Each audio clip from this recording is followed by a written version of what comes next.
This is a special episode dedicated to the Muslim Cowboy.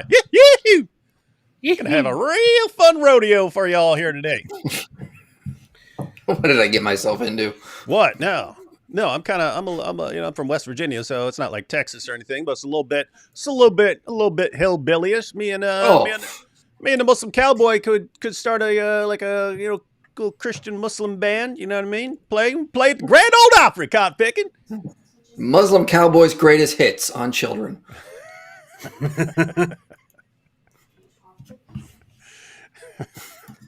All right, so I'm sure you guys have been able to see from the title. This is about the Muslim Cowboy. So title is The Muslim Cowboy Said He'll Do What? Like Muhammad. Oh, she said, please. White Lily said, please do the stream in a Southern accent. Yeah, we will periodically be busting into Southern accents here, but it would take too much brain power to just keep it up the entire time. Mm-hmm. All right, we got got off the screen. What is wrong with your system? Let me fix your system. What's wrong with you? Anyway, okay, yeah, what's up? Okay. Howdy, partner. Oh, howdy. So, what do you guys know about this Muslim Cowboy? I hadn't seen anything by him except I hadn't watched anything by him, but I had seen him pop up in a couple things, like people are responding to something by the Muslim Cowboy. Was not familiar with him until I think yesterday was, I don't recall him being on my radar at all until yesterday. All of a sudden, out of nowhere, I see this guy defending child marriage, and I see IP responding to him, and AP's responding to him, and he's just promoting child marriage up a storm, wasn't he? Oh man, was he ever? Oh God! And it's like there's a competition among the Dawa guys to see who can defend the child marriage the most. Yeah, like they're all like, "No, let me do it now. No, let me do it now." It's like it's getting really stupid out there. Or it's like, who can do it in the dumbest ways? This guy popped up. I noticed that several months ago. I checked. It says The Muslim Cowboy. And I thought, what is this? So I went on the guy's profile, and I thought people just name themselves anything nowadays to sell something. To set themselves out. The blonde Muslim, the such and such Muslim, the Muslim Cowboy, the Muslim this, the Muslim that. Yeah, the Apostate Prophet, and so on. A bunch of idiots. And then, stupid. And then... I'm inspiring. I'll call myself inspiring philosophy. Inspiring philosophy. Anyway, but then I saw... could be worse. I could call myself David.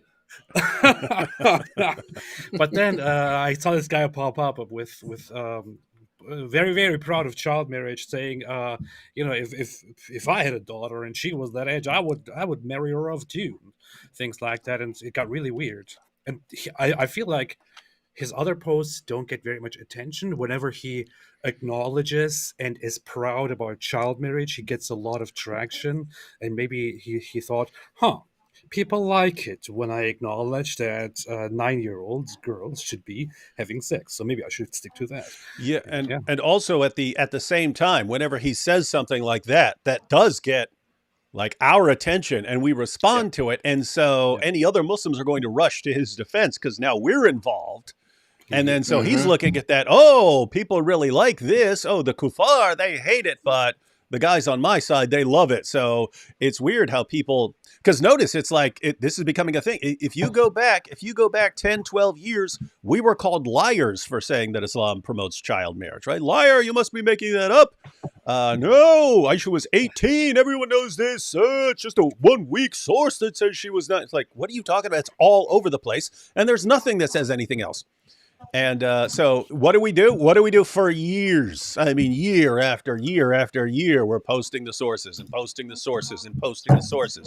And we're bringing it up in debates. And we're making videos on it. Finally, it gets to like a critical mass where they have to acknowledge it. And all of a sudden, now it's just a thing. Like you're not doing dawah unless you're defending banging little kids. It's not dawah. It ain't dawah. Yeah. If you're not defending pedophilia, you're not doing dawah, ladies and gentlemen. That's the new rule. Well, I knew about the Muslim Cowboy last year or so, roughly, because I get tagged in TikTok videos. I got tagged in one of his videos just making a bad argument against the Gospel of Matthew. So I responded. And Wait, then he his was account making a got bad taken down. argument? I don't believe you. Yeah, you Impossible. wouldn't be surprised. Well, then he posted another video a few months ago where he was trying to say that Christians changed their Bibles. Let's go look at the King James and then let's look at modern versions and let's see verses are missing. And to prove his point, he brings up a modern Bible and says, look, this verse from Matthew is missing. Let me get this Bible from the 1800s. What he doesn't realize is he grabs a parallel Bible. And the parallel Bible in the 1800s had like the King James version and the updated revised version on it with the verses missing. So you have basically the two verses. So he puts the page on the screen and says, look, it's here in the King James version, but you can see on the other side of the page, it's missing in the revised version. So he didn't even check the full page he used to try to show the Wait. A Dawa guy who can't actually see what's on the page that he's citing? Where have I heard that before? Oh, with every other Dawa guy on the planet. I'm surprised. I'm shocked. I don't know. That doesn't seem right. Hey, what is this? This person's been trolling around. I can't tell if it's serious because the name of the channel is My Heart Finds Peace and Solace in Islam. And it says, David, I noticed that you always run away from Nadir Ahmed. I'm saying this because this person keeps going around to live streams and reposting the same thing like every 30 seconds or whatever. Yeah. It's probably he not always dismantles you in all debates. Why do you always run from debating him? Can you answer? And so this is either Nadir himself or it's a troll who just wants me to make fun of Nadir because I've debated Nadir like 5 times. You can absolutely crush Nadir. No one cares because he has no fans. So it's kind of pointless. So the only person who ever thinks Nadir Ahmed did a good job is Nadir Ahmed himself. So these are the only possibilities. There is simply no way that this guy is a serious guy. Yeah. So I don't even know who he is. Yeah, you don't need to. It's basically a situation where I wish I was you. We were just talking the other day about how like the new Dawa guy will come along and he'll have some like different way of doing things, right? And it takes a while for people to catch up. Like Daniel comes out and he says, "Oh, this study shows this and this paper shows that," and people kind of aren't ready for it. People aren't ready for it. People haven't read all these sources and stuff like that, and it's eventually people catch on to what's going on because you end up with someone like IP here who actually reads all the sources and like, whoa, this guy is not representing anything correctly, right? Mm-hmm. And then after that, once the cat's out of the bag on his methodology, then he can get schooled by AP because then he's my method's not working anymore. I can't just keep making stuff up about sources, and then he has nothing to fall back on. But guess what? That's been going on for decades. Some new Dawa guy will come along. He'll have something that he does that's his way of doing things. He'll be successful for a while, and then people will catch on to what he's doing because it's always deception. And then he falls out of favor, and people don't pay attention to him anymore. In other words, go back 15 years, look at who the Dawa guys are there. They're not popular anymore. They're not. Most of the guys we were dealing with 15 years ago, you don't even hear a peep out of them anymore. They've moved on. They're obsolete. And so the Dawa guys that you have now, 5 years from now, they're going to be obsolete because they're all going to be exposed by them. And so that's the sucky situation. So Nadir, that's like 2008. So My Heart Finds Peace and Solace in Islam. I don't know if you're Nadir and therefore serious or just trolling, but stop posting the same stupid thing over and over again. I'm going to block you. I don't have time for this nonsense. All right, guys, are we ready to check out? No. The Muslim Cowboy? Yeehaw. I don't know if these... Oh, go ahead. Isn't it weird that this guy wakes up in the morning and is like, Alhamdulillah, I woke up again. Then he does his prayer and then he's like, all right, let me post on Twitter. What do my fans like the most? Oh, yes, sex with children. Child marriage. I got to defend. You know what I got to do today? I'm going to defend child marriage. So hold on tight to your saddle horse, son. What? Guys, it's not child marriage because once they start getting a little bit of puberty going on, they're automatically women. So 7, 8-year-olds, 5-year-olds going through precocious puberty, they're women in their eyes. So can't be child marriage. Come on. Yep, that. Matter of fact, let's go ahead and take a look at his tweets. I'll go ahead and bring up. I don't know if these are. I tried to get them in a little bit of the order, but he's responding to stuff back and forth. So I don't know what the exact order is of these, but we'll just go through some of his tweets. I'll pull up a tweet. I'll read it. You guys can share any quick thoughts, and we'll go through. I have 8 of his tweets from. Hopefully, my condition of voice cracking doesn't happen so much. I don't want to excite any of the Dawa guys. Woo, he's ready.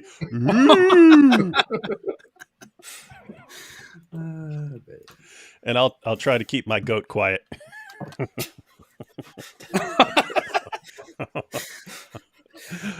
All right, so let's check out some of these awesome tweets by this super genius. Let's do that. So this is what he posted today. So this is the last thing he posted that I actually got. But I'm honored. The biggest Exian Kafir in the world is coming after me, and he is bringing his atheist boy toy. That's weird because AP wasn't even involved at this point. It was me and Inspiring Philosophy. And the guy's so weird that he can't even look at the thumbnail and the title and notice that it's David Wood and IP, not David Wood and Apostate Prophet. Well, according to IP, he can't even have a Bible on the screen and read it. No. No, and not only that, when he that video of him with the Bible, he pinned it to the top of his TikTok page. So he was so happy with it, it's still pinned up there. And here, it's funny. We're sitting here making fun of him for well, I mean, guys, what we're talking about right now is tip of the iceberg. Wait till we actually go into this issue. This is embarrassingly horrible for him. And so there's a part of you that thinks, we're going to expose him. But everything we're saying about him, about how embarrassingly ignorant he is of both Islam and biology and everything else that he talks about constantly, that we think should make people go, oh, okay, we can't listen to you, is exactly what makes you successful as a Dawa guy, right? The things that we look down upon and say, this is like the dumbest thing ever, those are the features that make you a Dawa hero. So he might actually have what it takes, and we'll do our little part. We'll do our little part to give him a little push here, give him a little bump in popularity. You know what I'm talking about. We would love for these kinds of guys to get more popular. We want them to be the poster boys for Islam. I want everyone to see these popular Dawagandists like Daniel Hakikachu, Ali Dawa, and the Muslim Cowboy as being the poster children for Islam. That's what we want. Yeah, and let's go. Oh. No, yes. I was about to go through more of his tweets, but then I realized, I wasn't going to talk about Muhammad getting kissed all over his milky white flesh by one of his companions. But your buddy there, AP, your buddy, the Muslim Cowboy, he brought it up. He's like, hey, boy toy. Okay, let's talk about boy toys there, sport. There we have it. Sunan Abu Dawud, 5224. Abdurrahman ibn Abu Layla, quoting Usaid ibn Hudayr, a man of the Ansar, said that while he was given to jesting and was talking to the people and making them laugh, the Prophet poked him under the ribs with a stick. Ooh. He said, Muhammad poked him with a stick. And he said, let me take retaliation. Muhammad said, oh, you take it, retaliation. You take it all. He said, you are wearing a shirt, but I am not. The Prophet then raised his shirt. So this Muhammad pulls off his garment, and the man embraced him and began to kiss his side. Then he said, this is what I wanted, messenger of Allah. Oh, yeah. And Muhammad went, oh, it tickles. That's how Muhammad said, yeah. And the guy was like, come here, I want to kiss more. I want to have more of you. It's beautiful. How about I go a little bit lower? Anyway. No, you don't realize. So that's like the beginning, and then part 2 is all these passages about Muhammad trying to go to the mosque, and he's got semen all over his clothes. Now again, Muslim Cowboy, we're trying to give you a friendly warning here. We respond in one way towards thoughtful, arguments and objections and so on. We respond a bit differently to people running their mouths and tossing insults around. So I've made you aware that when you start insults, we immediately go back on your prophet with that stuff. So that means that if you do it, you're basically begging us to make fun of your horrible child molesting prophet. Just wanted that to be clear. All right, Very should we? irresponsible. Yeah. All right, Just let's very check out. irresponsible. Yeah. Let's check out some more tweets, and you guys can agree with everything, or if you have any objections, you can Of object. course. So this is one that he responds to here in a second. So someone asked him, yes, explain how having sex with a 9-year-old is okay by anthropology or biology or psychology. So he's saying, okay, explain how it's okay. And the Muslim Cowboy's response is, yes, if she is a woman. And anthropologically, women have become women at 9 all over the world. You really need to study, champ. What in the Oh world does he my think goodness. anthropologically actually means here? How does it make sense? Anthropologically, women have become women at the age. What does it even mean? Anthropology would be the study of of humanity, of all of human history, of all of it. How can you say, well, women have been becoming women at the age of 9, anthropologically speaking, forever? So yeah, that's very stupid. Well, you could also say, well, civilizations have been raping each other anthropologically forever. So what's wrong with that? Yeah, so let's go through a couple of these, and I know IP is gonna object to some of this. So No, let I IP put that jump one. in. He's gonna say I something put to that this. one first, and then so people asked him if this is him, he actually said this, and he said, "Yep, it's me. We support our prophet's marriage to Aisha at 9. No big deal. He's just the pattern of conduct for all people, and has people even in our time defending child marriage because of his example. No big deal." But you heard it from the Muslim Cowboy. She was a woman through and through. Doesn't that sound disgusting? She was a woman through and through. Through Wow. and through. Like through what? What the heck is this guy even talking about? What a pervert, man. It's beyond stupid. Can you share my screen, David? I'll just put this study up. Oh, this is actually one I got from Daniel Hikikachu, who, of course, doesn't understand half of what he's saying. But yeah, this is points out. Let me just go down to the graph down here. This is about growth of birth canal in adolescent girls. You can see 9. It's nowhere near ready. You're very, very low percentage at that point. It's not going to be ready until when the CDC says most girls complete puberty, which is between the ages of 15 and 17. And this is based on modern nutrition, of course. So no 8, 9, 10-year-old has a birth canal ready. So they're not a woman physically by any stretch of the it's imagination. very important that you brought up birth canal, because if you look at the Tanner stages and so on, that's the final stage of puberty when you basically take on the shape of an adult woman. So guys, the people responding to have the mentality, as I pointed out a million times, old enough to bleed, old enough to breed. So if you as soon as you get your first period, ready to hop on you, ready to get with it. Puberty. And It's already too late. Too much waiting until that point already. They say because puberty is puberty is a sign that you're an adult. No, puberty is a process that takes years. Puberty is a process that takes years. There are stages. So if you're talking about a girl, her breasts she'll get they call them buds for breasts and so on. They're not fully grown and so on, but they start.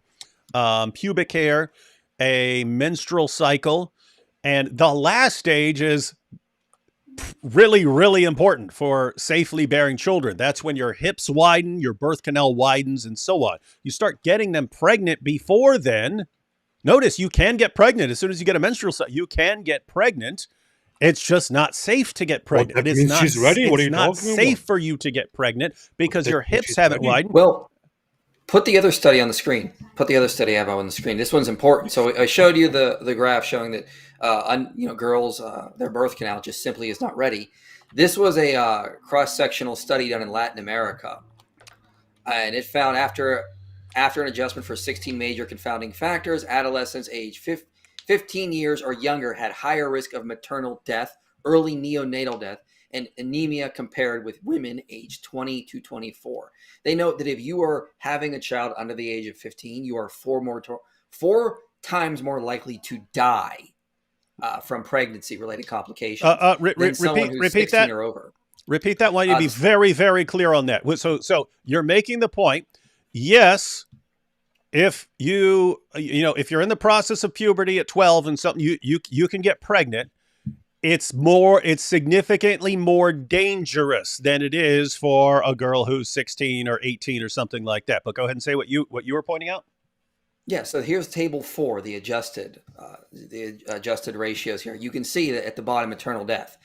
15 and under, you are 4 times more likely to die from pregnancy-related complications than someone who's 16 or older. So you're not even talking, just to be clear, you're not even talking about 9. That would be like insanely early. You're talking about even just, you're talking about just under 15.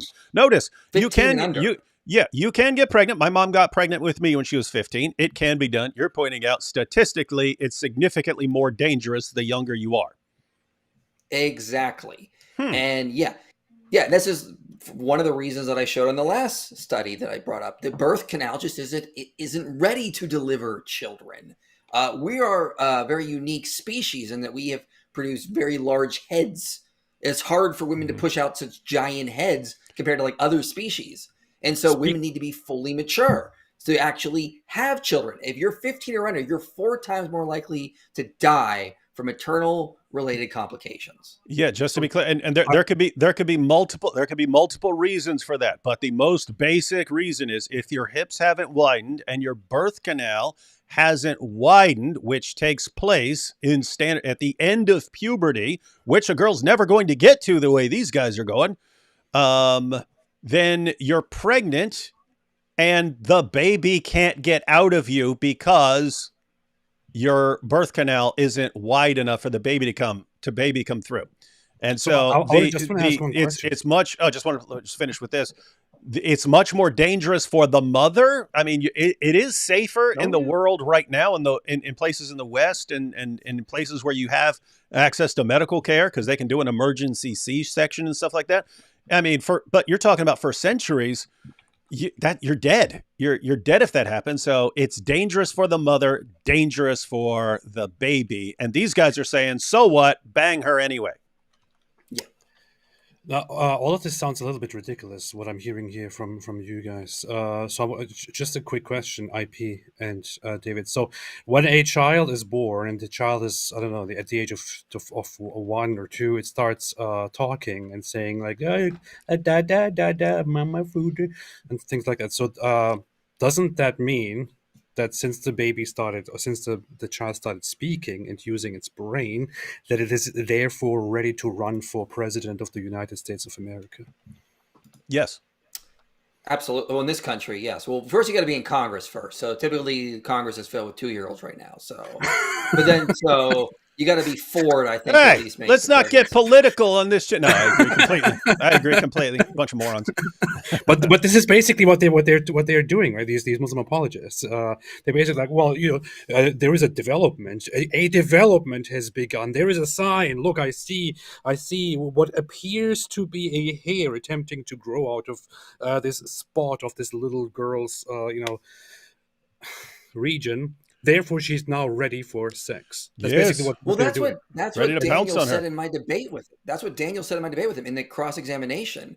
I was bringing up the whole issue of monarchy. Like, do you wait till monarchy? He says, no, wait till puberty. And he admitted in the cross-examination section, you can start having sex with a girl, if you marry her, when she starts puberty, even if she's not reached the point of monarchy yet, which shows you this is not about his stupid argument, which is about maximizing the fertility window, because you can start having sex with them before the fertility window. So it's all about their sadistic pleasure they want to give to men and pedophiles. It has nothing to do with actual fertility rates or maximizing your birth window. It's all nonsense.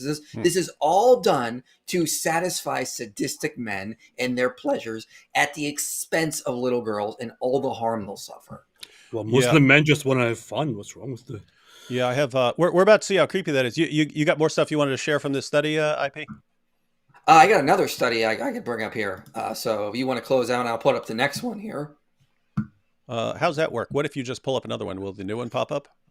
No, when I hit stop sharing. So I'll hit stop sharing, it goes black. So Oh, see, okay. and I can start sharing the next one here because there's another good one. I'll So just wait. this I'm not is- even bringing you guys back up on the screen because you're just going to bring up another study. All right, here we go. And we're back.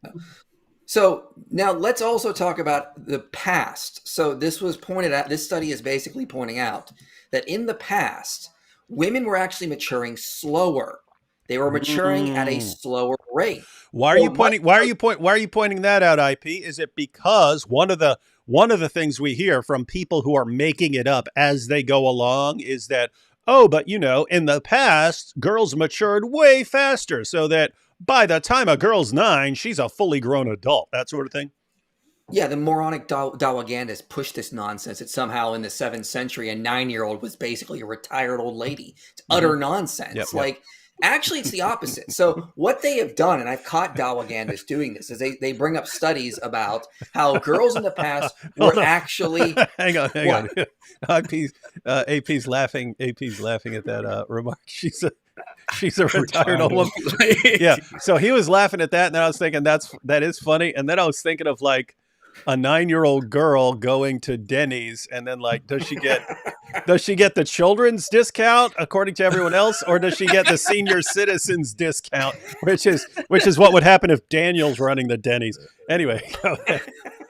So what Dawagandas will do is they'll find studies that actually do say women in the past did mature quicker. The problem is they don't read the studies. The studies are pointing out that girls during the Paleolithic period were aging faster because of better nutrition. We were hunter-gatherers. We were living off wild game. So girls could reach puberty or the age of menarche at 7, 8, roughly by 10 or 11. However, when we started basically living off agriculture, grains, that was delayed.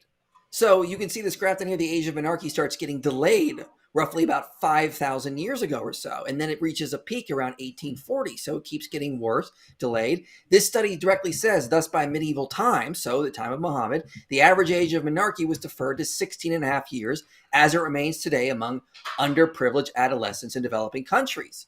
So the odds of Aisha having reached the age of menarche in her period, astronomically low. Like she'd have to be the 1 in a billion possibilities of that happening.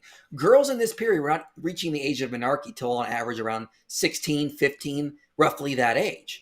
So if you go back to the Paleolithic period, maybe if Muhammad was running around then, they could have made that excuse. But no, during the agricultural period, specifically the medieval period, the age of menarche was being delayed to 16 and a half. So girls in this time were actually aging slower than girls are today. It's the exact opposite of what the Dawagandas say. That's funny. So just to recap here, and why this is relevant, this is another like a sort of misrepresented source that we say, hey, it's messed up that your prophet, who's the pattern of conduct for mankind, said it's okay to have sex with well, as we're about to see, a prepubescent girl, but with Aisha. It's messed up that your prophet had sex with a 9-year-old girl. And then the response is, but girls in the past matured faster. And they will cite a study. They'll say, oh, yes, the study has shown that girls in the past matured faster. And the vast majority of people just take their word for it, don't actually look it up. You're pointing out, IP, you actually look it up.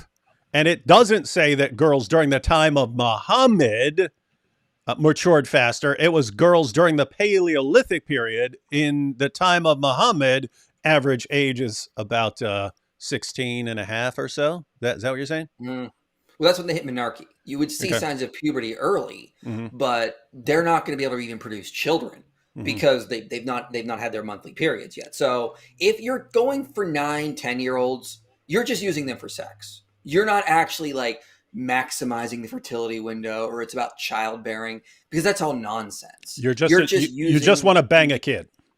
Basically, you're a Yeah. pedophile, which is what Yeah. Muhammad was. You're pointing out there's no benefit to this. There's no upside to this. It's not like, oh, you are maximizing for fertility. You're not. You're endangering the girl. That's all you're doing. So why would you do that if you don't have to? Well, it must just be because you want to bang a little girl. Is that about right? Yeah, and if you want to put the last study I have up here, I'll just show like mentally an umbrella study was done recently. Now, an umbrella study is a very Well, interesting we're talking study. about people. We're talking about people, not umbrellas here. So Yeah. give us So- good information. Various studies are done on child sexual abuse. Then they're collected into meta-analyses. So meta-analyses survey all the literature done on a specific issue.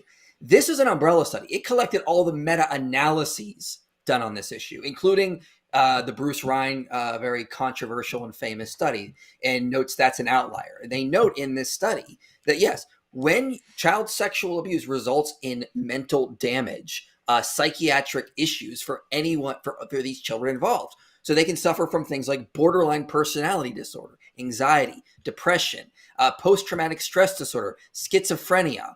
And one psychosocial outcome met high quality standards. So they basically point out, if you're going to start using children for sex, they're going to suffer from all sorts of mental issues. That's just and this is not even looking at child marriage yet. All the studies I cited in the debate show child marriage is just as harmful, if not more harmful. Because not only are you using these children for sex, you're expecting them to be wives and mothers and manage households. And they suffer from suicidal thoughts, depression, all sorts of mental issues on top of that.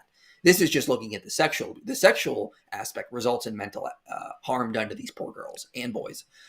But when you force child marriage onto them, like the studies I cited in my debate with Daniel, it makes it even worse because they're being expected to do far more now, because now they have to keep being abused night after night, and they have to be wives and mothers and manage households, and they just simply can't.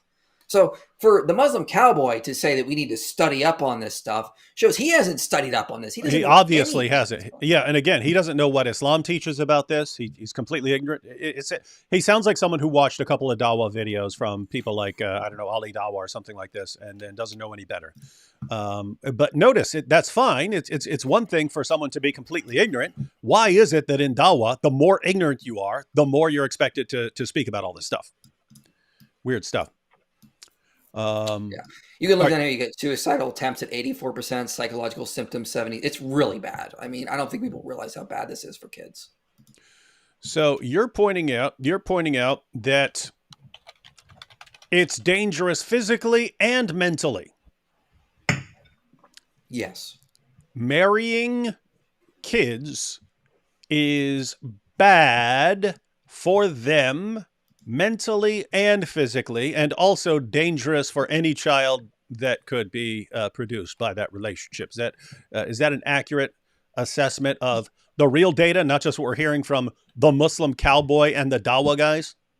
Yes, and I got studies on the showing that child marriage results in problems for the offspring. They can have low birth weight, but they can also be raised with poor quality, because you're basically having children trying to raise babies. They don't raise them as well as women in their 20s who have fully developed brains. Mm-hmm. So yeah, it's why would you want a 12-year-old raising a child? They're still trying to grow up, and these morons think that that's what should be happening. It's so and I remember reading about that a long time ago when I first started writing about this. So you're talking like, I don't know, 2006, something like that, 2005, 2006, somewhere in there. When I started looking it up, because I was hearing from the Dawah guys back then, no, it's totally fine. It's not harmful at all. The ones who were actually honest about it happening, they were the minority. Those who did would try to defend it and say it's not harmful. And so I was actually looking stuff up, and it's just pointing out basic things about like nutrition. It's a girl who's 10, in some cases, can get pregnant. But if her body is still growing, her body is using the nutrients, things, calcium and stuff, for her bones to grow. And when she has to be breastfeeding a baby, then the nutrients are going to they're like dividing up the nutrients, because she needs them for herself, for her to grow. And yet she's giving them to her baby who's growing. And it's just, it's just really stupid. And notice this is not hard stuff. This is not difficult stuff, guys. When you're 9 or 10 and you're a girl, your hips are this wide. 5 years later, they're much wider. Your birth canal is much wider. It is much safer for a baby to go through that. Therefore, why not wait? And they go, no, she's a fully grown woman even at 9. Why? Why are you saying thing that? is, Because Ali Tawa said so. What the heck? What? The issue is you can explain all of this all you want. You can explain that simply looking at the facts, looking at the science, looking at the health aspect. I mean, if let's say they don't want to accept science, right, because they associate that with some, I don't know, with some The highbrow kuffar. word, It's they the don't get it. kuffar. The science of the Ju- kuffar. just looking at the developmental aspect, looking at the health aspect and all of that, looking at the happiness of the women, of course that doesn't matter very much in Islam, but yeah, still we could look at it. Even if you explain all of these things, how harmful and how bad it is, and how a girl is not ready, not even remotely ready for marriage or anything like it, just because she hit puberty, which is the beginning of the development stage. Even if you explain to them and made it very clear that a woman needs to fully develop in order to be able to bear such things with the minimum risk, they will still not get it, and they will still not,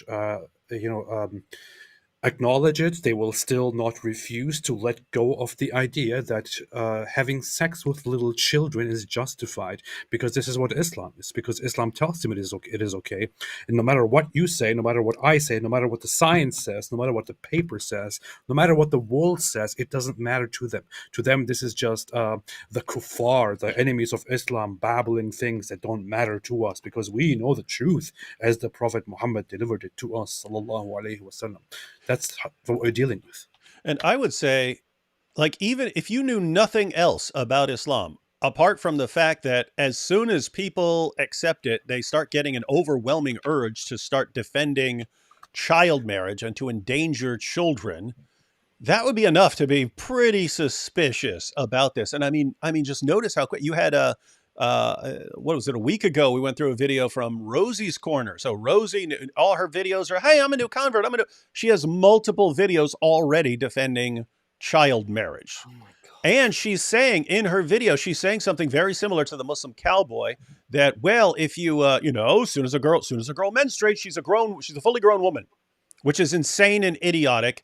And notice it completely flies in the face of science and reality. So it's them. It's Sneeko. Sneeko was asked about child marriage before he converted. He's like, oh, that's gross. And then after he converted, after I've done more research on the issue, I've discovered that it's really, really not that bad. And it can actually be this really good thing. It's like, what happened when you converted that your brain just says yes to child marriage?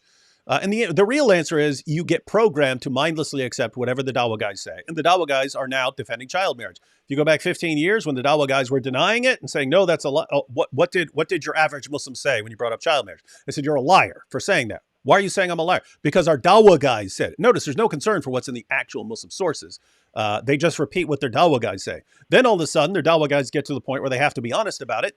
And then now people just repeat that. And it's very interesting stuff. But let's go through a couple of the Muslim Cowboy's tweets, and then we're going to talk about pigs for a second. Just want to have a quick. It's very important we bring up pigs when we're talking about it. Yeah, people will see the connection. I didn't. You could have used any farm animal like goats or sheep, but we have Dawa guys watching, so we don't want anyone to get excited. I don't know. So we're thinking pigs since they view them as yucky. Maybe they don't want to touch them or something like that. I don't know. But okay, so we already checked this one out. Where he's asked, hey, is this you defending child marriage? And he says, yep, it's me. We support our Prophet's marriage to Aisha at 9. No big deal. She was a woman through and through. She was a woman through and through. So notice, Aisha was a prepubescent. We're going to see this. We'll go through some of the sources. Aisha was a prepubescent 9-year-old girl playing with dolls when her Prophet spread her legs apart and penetrated her. You gotta be quite delusional to defend such an abomination. Like it's mind blowing to me how delusional this guy is. Yeah, and he says she was a woman through and through. Like, what do you mean by a woman through and through? You mean like a fully developed woman? What are you talking about? What do you mean by this? Because whatever you mean by woman, this is not what anyone else except your ummah means by the word woman. But I just tweeted like, I don't know, like an hour ago or so, something like that. I tweeted a little while ago. I pointed out, like, when a man says, "Hey, I'm a woman now." Okay, so that person would say, I identify as a woman. Okay, well, what's the criticism of that? But biological reality says you're biologically a man. So what do you mean? What do you mean? Well, I identify as a woman, and I'm saying that as long as I identify as a woman, that's good. You should all respect that. Muslims like the Muslim Cowboy, I'm assuming, would say, no, that's horrible. You can't just ignore biology and identify. Okay, what are you doing, dude? We're not even talking about a 9-year-old girl who identifies as a woman through and through. You're saying you identify the girl as a woman through and through. So now it's not a person saying, I feel like this and therefore I'm identifying as this. This is you, a complete outsider, saying what someone else is. So if you can take a prepubescent girl who hasn't reached puberty, and say, I identify her as a woman, what objection could you possibly have to a man saying, I identify as a woman?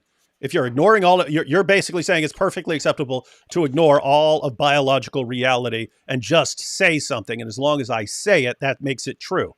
Great. Anyone can do that. Why do you complain about it when a trans person does it? So anyway, we have another definition of what a trans woman is.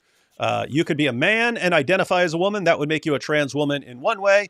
Or you could say, hey, there's a little girl. She hasn't reached puberty. She's playing with dolls, and we're just calling her a woman through and through. Okay, so you're making her a trans woman.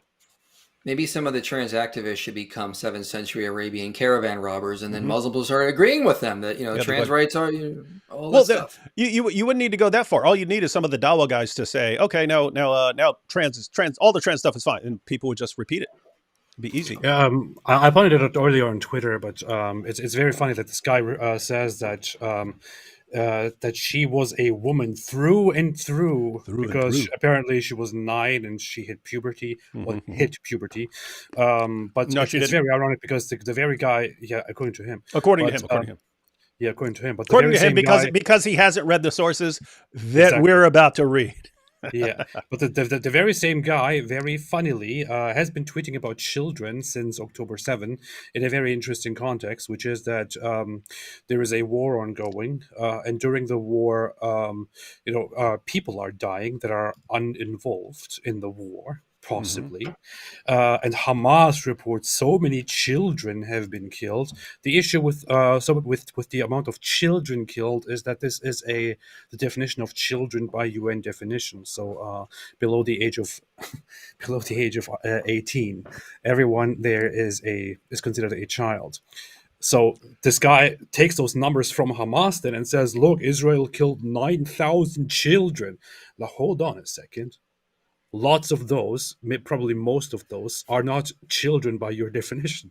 Any of those who had any sign of puberty. So the girls don't need to have a menstrual cycle at all. They can have some pubic hair or something like that. Any of those are, according to the Muslim Cowboy, fully grown adults. So how many actual children, Muslim Cowboy, have been killed? We'd like to see those numbers. If I was dirty enough when he posts something, when he posts footage of a teenager dying and there's children are dying, I would just respond to that and say, no, that was an adult through and through. Through and through. Yep. This is wild, creepy stuff. All right, let's read it. Let's go ahead and go through the last tweet. They're all pretty similar. I just didn't wondering if there's any. I don't want to miss any points about what he's saying and the brilliant points he's making. So someone says defending child marriage is wild. He says no one has ever defended child marriage. It's a marriage between a man and a woman, even if she's a prepubescent 9-year-old girl playing with dolls, whose hips haven't widened, whose breasts haven't budded, who doesn't have pubic hair, who doesn't have a menstrual cycle. I'm just calling her a woman because that's how things work for the Muslim Cowboy. Yeah! It's not permissible to consummate with children, bright guy. No, notice. I mean, guys, I find this seriously interesting. That it's just, there's no biological requirement as far as when someone is a woman, according to him, because Aisha hadn't reached puberty, and the Quran doesn't require that a girl reaches puberty. So what he's saying is, if we bang her, then she's a fully adult woman. So that's the criterion. Notice, you could apply this exact same reasoning, to having sex with a baby. So, Daniel Hakikachu's dream date of an 11-month-old girl, who reaches precocious puberty.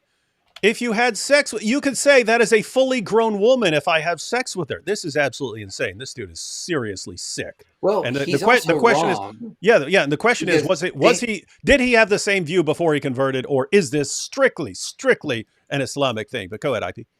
Yeah, well, Islam clearly rots the brain. I mean, look at what you end up that's offensive. basically believing and defending. It's horrifying. But he's wrong. I mean, Daniel Hakikachu debated me on child marriage. So he's just wrong. His own buddy there on child marriage. They do. I see a child marriage all the time. No. This guy's just saying, hey, what everyone else in the world calls child marriage, just change the word child to adult. It's the exact same thing, but we're just going to change the word and then it's okay. What I remember after the debate is Daniel was posting really dumb memes claiming that, like, I believe that a woman magically pops into existence when they turn 18, like girl, woman. This is what they believe. The moment you even have a little bit of sign of puberty, you're magically a woman. They don't believe puberty is a process at all. You just start using the so we believe it's a process.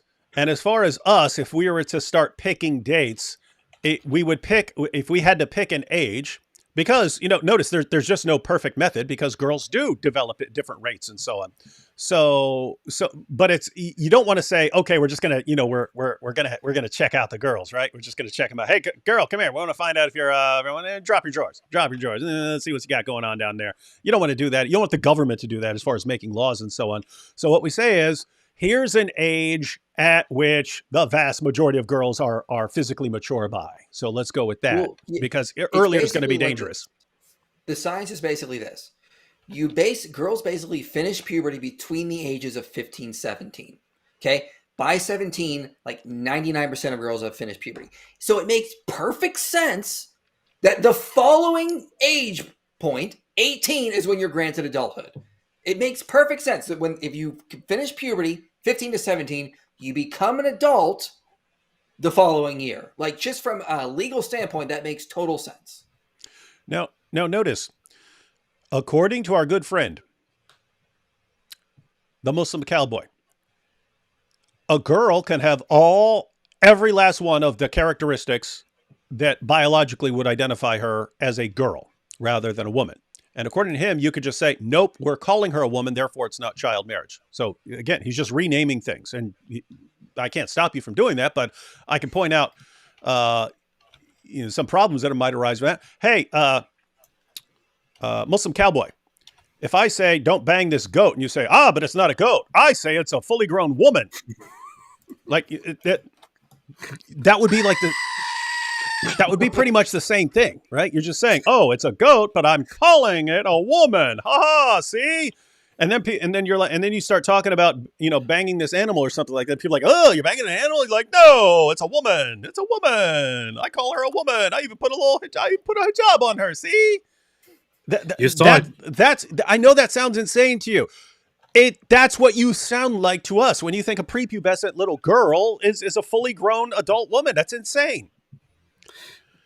I recently had a debate with Daniel Hakikachu, as everyone already knows. You did? Really? When? Okay. And I only hear you talk about it. I only hear you talk about it every 7 seconds. I didn't see a debate. I just saw you beating on someone endlessly. I don't know what you're talking about. I was beating a child, actually. Yeah. You actually made people feel bad for Daniel Hakikachu, the world's leading defender of child marriage. That is something. But here's the thing. Will someone help that poor man? It's like, guys, that's Daniel Hakikachu. Do you know how horrible this guy is? Anyway. Reading Muslim Cowboy's tweets here reminds me very much of what Daniel Hakikachu said to me during the debate when I said when I called him a defender of pedophilia and said, child marriage. He said, you misrepresented me because I don't. You said I support pedophilia, but I support marriage. So Yeah, What marriage he to little basically said kids. is, I don't support pedophilia. I support marriage to little children Yeah, because they're not children; they're adults. yeah. Fantastic.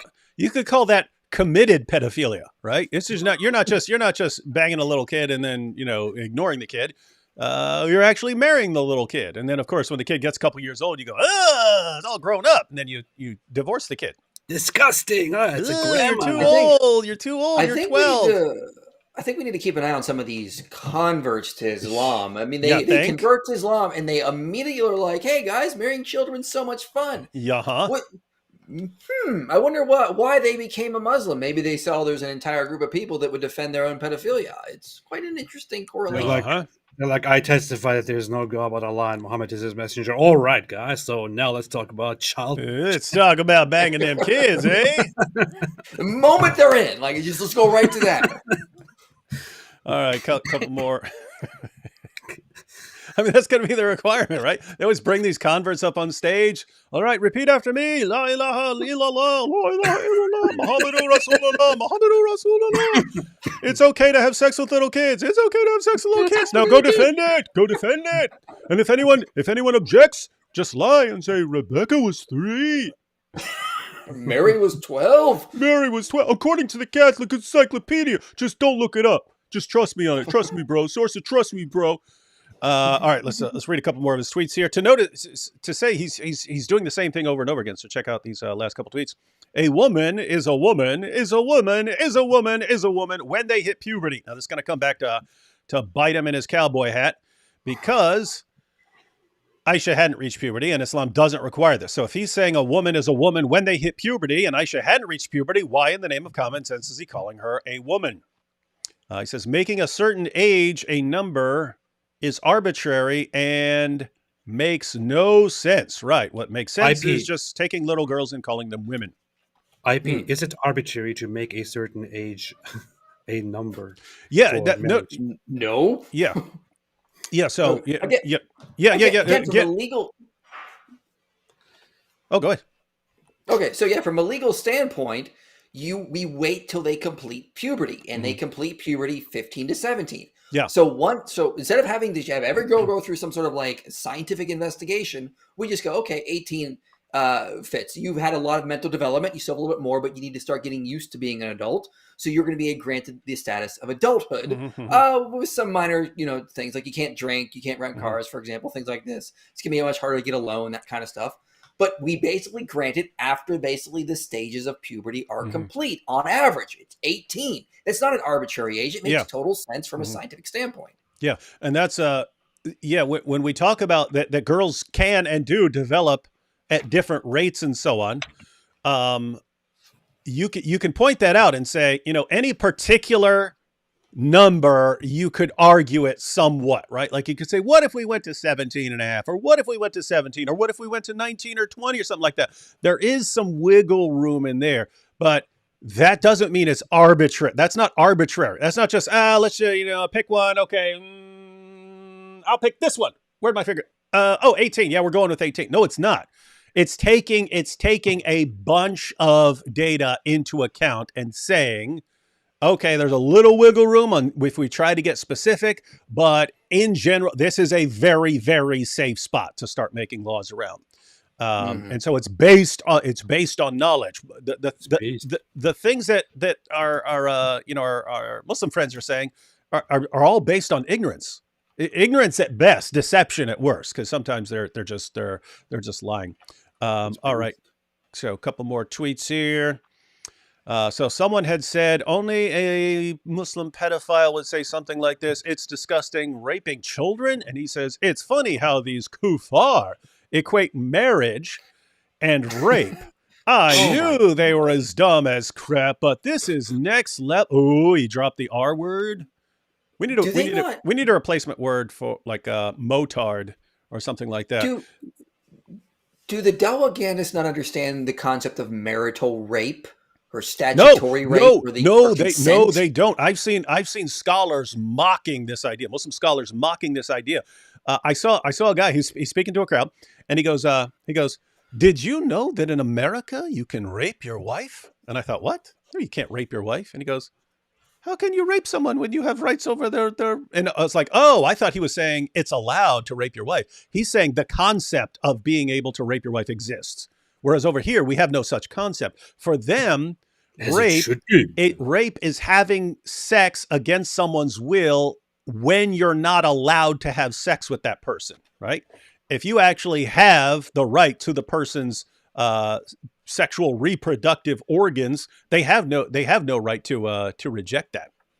And so they would say, no, what are you even talking about? Marital rape? What are you talking about? Again, we got to keep an eye on these converts to Islam. They come out and they're promoting child marriage and pedophilia, and they also want to own women, so it's not rape because they can do whatever they want with their property in their view. This is absolutely ridiculous. If you don't acknowledge marital rape, you shouldn't be allowed to get married. Yeah. And especially when you're tying this to kids, because notice, I mean, the general reasoning would be, a 6-year-old, a 7-year-old, they're not in a position to consent, and Islam doesn't require them to consent. Their parents consent for them. And what was that AP that Fareed said when he's mocking this idea that we are accusing them of raping children? How is it child rape when there is parental consent? His objection to us pointing out that a little girl has no clue what you're doing and you toss her on a bed and bang her. His response is, but if you had parental consent, then how can it be rape? Notice, it doesn't matter what the girl is thinking or whether she is capable of consenting.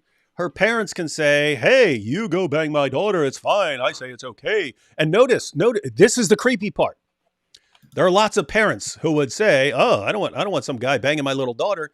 But once they've become conditioned to mindlessly accept whatever the Dawa guys say and Muhammad's pattern of conduct and so on, it makes it acceptable. So that's how you actually end up with, oh, okay, the local sheikh, he wants my 7-year-old as his next wife. Who am I to say no? It's right with it, even if it feels a little weird, even if I keep getting these weird ideas from Western movies I'm watching that's not a good idea, even though I saw on the internet, because no one's going to say that in my school here in this Muslim country, but I read on the internet that it's actually dangerous for the kid. Nope. Who's right? Well, my imam, my sheikh has to be right, so I'll just go with that. Sick stuff. This is, guys, in other words, what we're talking about.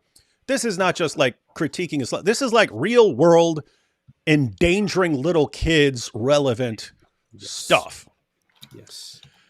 All right. How is it murder when there's parental consent? How is it having sex with a goat if you have the shepherd's consent?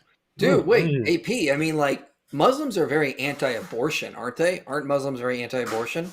It doesn't play that after a big of certain role. stage. But there's disagreement. Yeah. But there's parental consent that they can have an abortion, apparently. So why are they against it? If the mother has consents to the abortion, parental consent, Fareed should be all happy with abortion because it's parental consent. Why are you asking questions? And why the inconsistency? If that's all that's required, parental consent, then what about when the parent says, "Hey, my little boy wants to be a little girl, and I consent." Oh. There you go. Interesting stuff. So you know what's so funny? So there were these bunch of protests in the UK about at certain schools, these schools teaching kids about respecting or tolerating LGBT and things like that. And there were these massive protests by Muslims that were very specific about they teach our children, children shouldn't be learning these things. Do you remember the mantra? Do you remember the mantra that they were reciting? What they put on all their signs was "Let kids be kids." Wait a minute, let kids be kids. All these little girls are potential brides. What, you're treating them like they're capable of starting families and so on. They are adults through and through. Isn't this wild? No, guys, so what we're pointing out here is Muslims, if every single thing that you're saying in defense of child marriage could be used to 100% defend all the trans stuff that's going on, then why are you complaining about the trans stuff and expecting us to take your criticism seriously? Yeah. All right. Two more quick tweets from this guy. Quick tweets from this guy. Muslim Cowboy. Nope. Children are off limits. So guy asked him, okay, so it's okay to marry children now. Nope. Children are off limits. The key is defining. Hold up. David, hold up. Actually, yeah, finish that, and I'm going to say something. So he says, nope, children are off limits. The key is defining childhood, which apparently you can do however you want. You could just say anything makes you an adult. It's different at different times and locations. And let me just read this last one so we can be done with his tweets. The Muslim Cowboy said, the disbelievers think we should be ashamed of some things in Islam. There is not a single thing our prophet did that I myself wouldn't do. If my prophet beheaded between 600 and 900 Jews, then so would I, because my prophet did it. This is submission. This is the way. So notice the reason I'm pointing this out, this tweet right here, is this guy does not know what his prophet, unless he's lying. He doesn't actually know what his prophet did. He thinks that what Islam requires is that a girl reaches puberty because he heard it from someone like Ali Dawah. He's about to find out that's not what Islam teaches at all. Show me that. Show me that. Show me that from Muhammad. Show me that from the Quran. You can't, because it doesn't exist. But he's saying everything that his prophet did, he would do. Okay, Muslim Cowboy, what your prophet actually did was marry and have sex with a prepubescent girl. That's what he did. So you're saying you, out of a heart and a spirit of submission, which is what Islam is, you would do the exact same thing. You heard it here, folks. All right. What do you have, AP? I forgot. No, you forgot. No, must have been a really important point. No, the thing is, especially in one of those tweets, third to last, I believe, he made it very clear, which is that as soon as a child, or as soon as a woman, he said, I think, hits puberty, she is a woman. So here's the thing. Often when we engage in debates, people take the words of their dawah propagandists as truth, especially if they cite a source without even reading the source. They're like, look, it cited the source. It's accurate. Look, we are right. We are on the right side. Now, if you took this guy, put him in front of I don't know, anybody, and just bombarded him with study after study after study after study, or even just opened a website to him which clearly says that no, a child that hits puberty is not a woman. It only means that her development has begun. It is in the beginning stage, and she is only considered a woman after her development is completed. If you showed that to them, because his statement is in clear contradiction with science, with basic biology as we know it, would these people actually change their minds? What do you think? Does anybody believe that this Muslim Cowboy, if he saw definitions from all kinds of authorities on this matter that said, no, a girl that hits puberty is not a woman, would he actually change his mind and say, well, you know what? Okay, I guess I was wrong. I must change my views now. No, that tweet he just put up said it all. This is just about submission to whatever Islam says, whatever Muhammad. Exactly. Who cares about those pesky facts? We've got the conclusion. Muhammad was right, and all the evidence that goes against it, we're just going to ignore because they're going to cite the studies that are, or misrepresent the studies in terms of Daniel Akikachu to fit the conclusion we want. It's never going to be about facts. It doesn't matter how many girls they harm. It doesn't matter how much death they cause from early childbirth.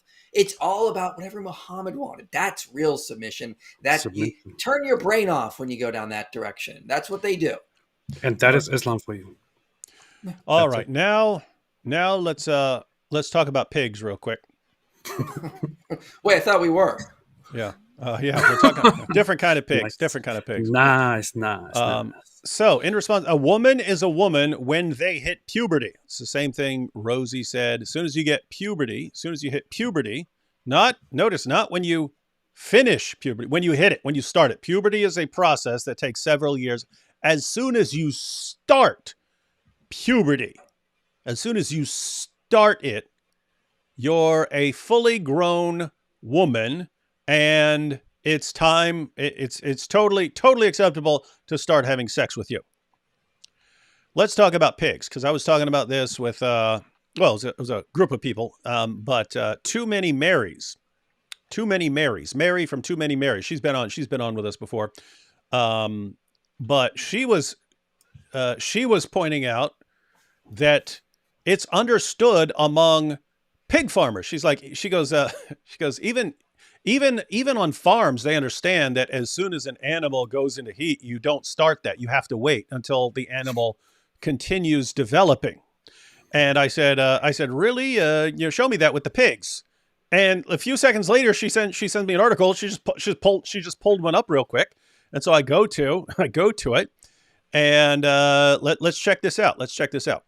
Be careful with your words. You just said goat. Yeah, I know. Sorry, Dawa guys. Close your ears when I say things like that. So we have this. So this entire thing is on taking care of pigs, and then you get into reproducing and so on. All right. So notice down here towards the bottom of this section. Let's pull it up. When's the pig ready for breeding? Oh, that's the question, right? That's what Muslims are asking. That's what the Muslim cowboy is obsessed with when he's talking about when are the little girls ready for breeding? Ha ha! Old enough to bleed, old enough to breed, right? Now watch this. Most breeds of pig reach puberty at 5 months of age. So they develop much faster than human beings. But some, for example, the Chinese pig, come into heat for the first time at 3 months of age when they have enough good feed and water. So pigs reach puberty between 3 and 5 months after they're born. 3 to 5 months. So very, very quick. It does not take them long. Now watch what they say. The pig should not be used for breeding when she comes into heat for the first time. It is wiser to allow her to grow for another month before using her for breeding. Now notice, this doesn't sound like a long time to us. What, another month? Okay, well maybe you should say, girls could wait another month. We're talking about pigs here who develop much, much, much more rapidly. So notice, if a pig, grows up over a period of 5 months mostly and is in heat for the first time, five months, a month is 20% of its lifespan, right? A month is 20% of its 5-month life. So you're saying, hey, even though this pig is biologically ready to get pregnant, wait another 20% of the life that this pig has already lived. So if it took 5 months to get there, wait another month. If it took 3 months to mature and you say wait another month, now you're talking about wait another third of the life that it's already lived. So you're talking about, in other words, for a pig that develops very rapidly, waiting another month is waiting a very, very long time. It's not a long time to us, but that's you're allowing that pig to grow a bunch. You're allowing that pig to grow a bunch. So what am I saying here? Guys, let's think about this. These are experienced pig farmers. And it's understood among pig farmers, yes, your pig is in heat for the first time. That pig can get pregnant. So do you want to start breeding your pig as soon as the pig is ready to get pregnant? What do the pig farmers say? They say, no, do not do that. Why? Because the pig is still growing and developing. You should wait a little longer. Now, notice, if a pig is 5 months old and you say wait another month, you're saying wait another 20% of its life. If a human being, which develops much more slowly, let's say a girl gets her first period at the age of 10, and you were to apply the same reasoning that a pig farmer applies to the pig, you would say, wait another 20% of her life. So if she's 10 years old, 20% of her life would be 2 years. You'd say, wait another 2 years before you're even thinking about this. Wait another 2 years before you're thinking about breeding with this girl. David, are you saying that this is proof that pig farmers treat their animals better than Muslims treat their daughters? I would not say that in general about Muslims, because there are Muslims who treat their daughters way better than that. I'm saying right. What's being advocated by Ali Dawa, by the Muslim Cowboy, by Rosie, by Daniel Hakikachu, what they are saying, the things that they are saying yes, pig farmers treat pigs better than than these dais treat their daughters and wives. Guys, get your minds around that, right? The pig farmer is saying just because that pig is capable of getting pregnant right now does not mean you should rush into breeding that pig. You need to wait. Let the pig grow more. Let the pig's birth canal widen a bit because it's just safer for the pig. It's safer for the offspring. It's better for everyone involved if you just wait longer. And David would debunk. We don't even like pigs. We like goats. And doctors say the same thing about human children. Hey, even if a girl gets her period by age whatever, that doesn't mean you should be thinking about breeding right then. You need to wait to let her finish maturing. And the Dawa clowns say, no, you don't. That's the moment you see any sign of anything remotely resembling puberty, it's time to start smashing. When there are signs. And you mentioned like 10 and you wait 20% more, like that's what with the pigs. But again, the science for the development of girls, you need to wait till at least 18 for the development of the birth canal to be complete. Oh yeah, I was just saying, hey, let's keep it parallel with pigs. Okay, so if the Muslim cowboy was as concerned for a marriage partner as a pig farmer is for a pig, then he would not be saying what he's saying. He would saying, okay, even if she gets her first period here, we should at least wait a couple years. If I'm treating my bride as well as a pig farmer would treat a pig. And what's he saying? I'm the Muslim cowboy? No, I treat little girls, I'll call them women, but they're little girls. I treat them worse. They are less. They have less value. They're of less concern to me than a pig is to a pig farmer. Welcome to my religion. Do you want to convert? And just to say, I am willing to work with any Muslims that are disgusted by this. Me too. If there are Muslims out there that are much smarter and understand how bad child marriage is, how horrible this is, and they agree that girls should wait to become women past the age of 18 before they're married off and expected to have children, I'm willing to work with any Muslim who is on the same page. This is just going against. We don't care what we're not talking about you, AP. No one's going to work with you because you're mean. People would like to work with inspiring philosophy. So, because he's nice. I would really love to hear Muslims actually start to fight these nut jobs who are becoming the poster boys of Islam. Do you guys really want these guys representing you, or do you want to stand with us and fight this human rights crisis around the world? These girls that are constantly being put in these horrible situations where their children are put in horrible situations, and a lot of them end up dead. Whose side do you want to be on? It's horrifying to me that at this point, most of the Muslims that speak out and get the most attention are the ones that are in favor of that. That's scary. So when are the more sane Muslims going to come out and start actually representing what they would say is a much more intellectual side of Islam? Because I don't see it. You see, all they care about is how the women feel. They never care about how the men feel when they can't have sex with the little girl, whatever. Yes, we're all horny. We're super horny. How can you ask us to wait? Why would I wait until she's older? If as soon as I see a little bit of hair, I will get ready. I already waited enough. Well, you know what this does is it teaches men to not have any self-control. This is what Daniel Hakikichu's argument was in my debate with him. It's like the moment you have any sort of sexual desires, get married and start having sex. That is incredibly stupid. If a child is suffering from rage issues, we don't put him in the army and tell him to go shoot up civilians. We teach him to control his rage. It's good that when children start feeling these desires, the first thing they should learn is self-control. Hey, you're getting these desires, you're going through puberty, learn to control them. Don't let them control you. The Dawaganda solution is, no, let them control you. The moment you want to have sex, you should just start having sex with whatever you want. Just go around, just make sure you're married. 1 or 2 wives, who cares? It leads to a culture that is devoid of self-control. This is horrible.